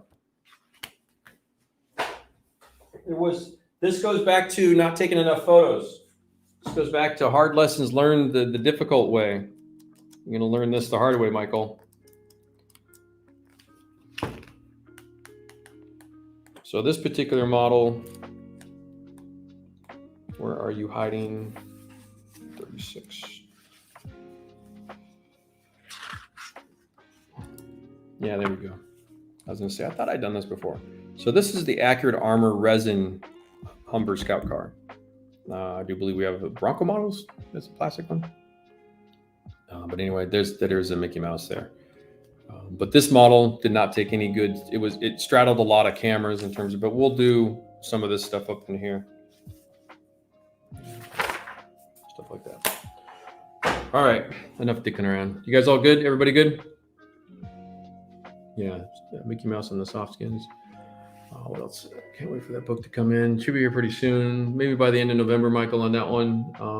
What have we got here? Mine mini iPhones. It might feel better. Yeah, it is the 13. When I'm trying to one hand thumb do all that stuff, the mini is more, in my opinion, the perfect size for that. But you miss a lens. So I will say though that on the 13 models, if I didn't mention it before, on the iPhone 12. The camera sensor was different between the 2 lens cameras and the 3 lens cameras, which were the minis and the regular iPhone 12, and then the Pros and the Pro Max. They have a different camera sensor. On the 13s, they upgraded all the camera sensors and all the phones. So the 13 mini, the regular 13 Pro, and 13 Max all have the same image sensor, which is how you capture the photo. So it's a critical little technical upgrade that makes a big difference on the 13s and the minis. All right, what else we got? Any finals for the final time? Everybody good? Everybody good? I'm going to sign off here. We need to do a photo stream first. Yep, okay. Yeah, Desert Africa Core Panzer 1, Mike, might be the next model you should probably get into. Okay. Yeah, Hornet for the heads. Ultracast has some excellent stuff for mostly British stuff, and then Hornet, even Wolf back in the day. Have a lot of combos for figure stuff. But yeah, I think that's it, guys. I think we're good. This was a nice stream. Got some good references. We got a really formalized painting conversation in the beginning of this for all the mission models conversation.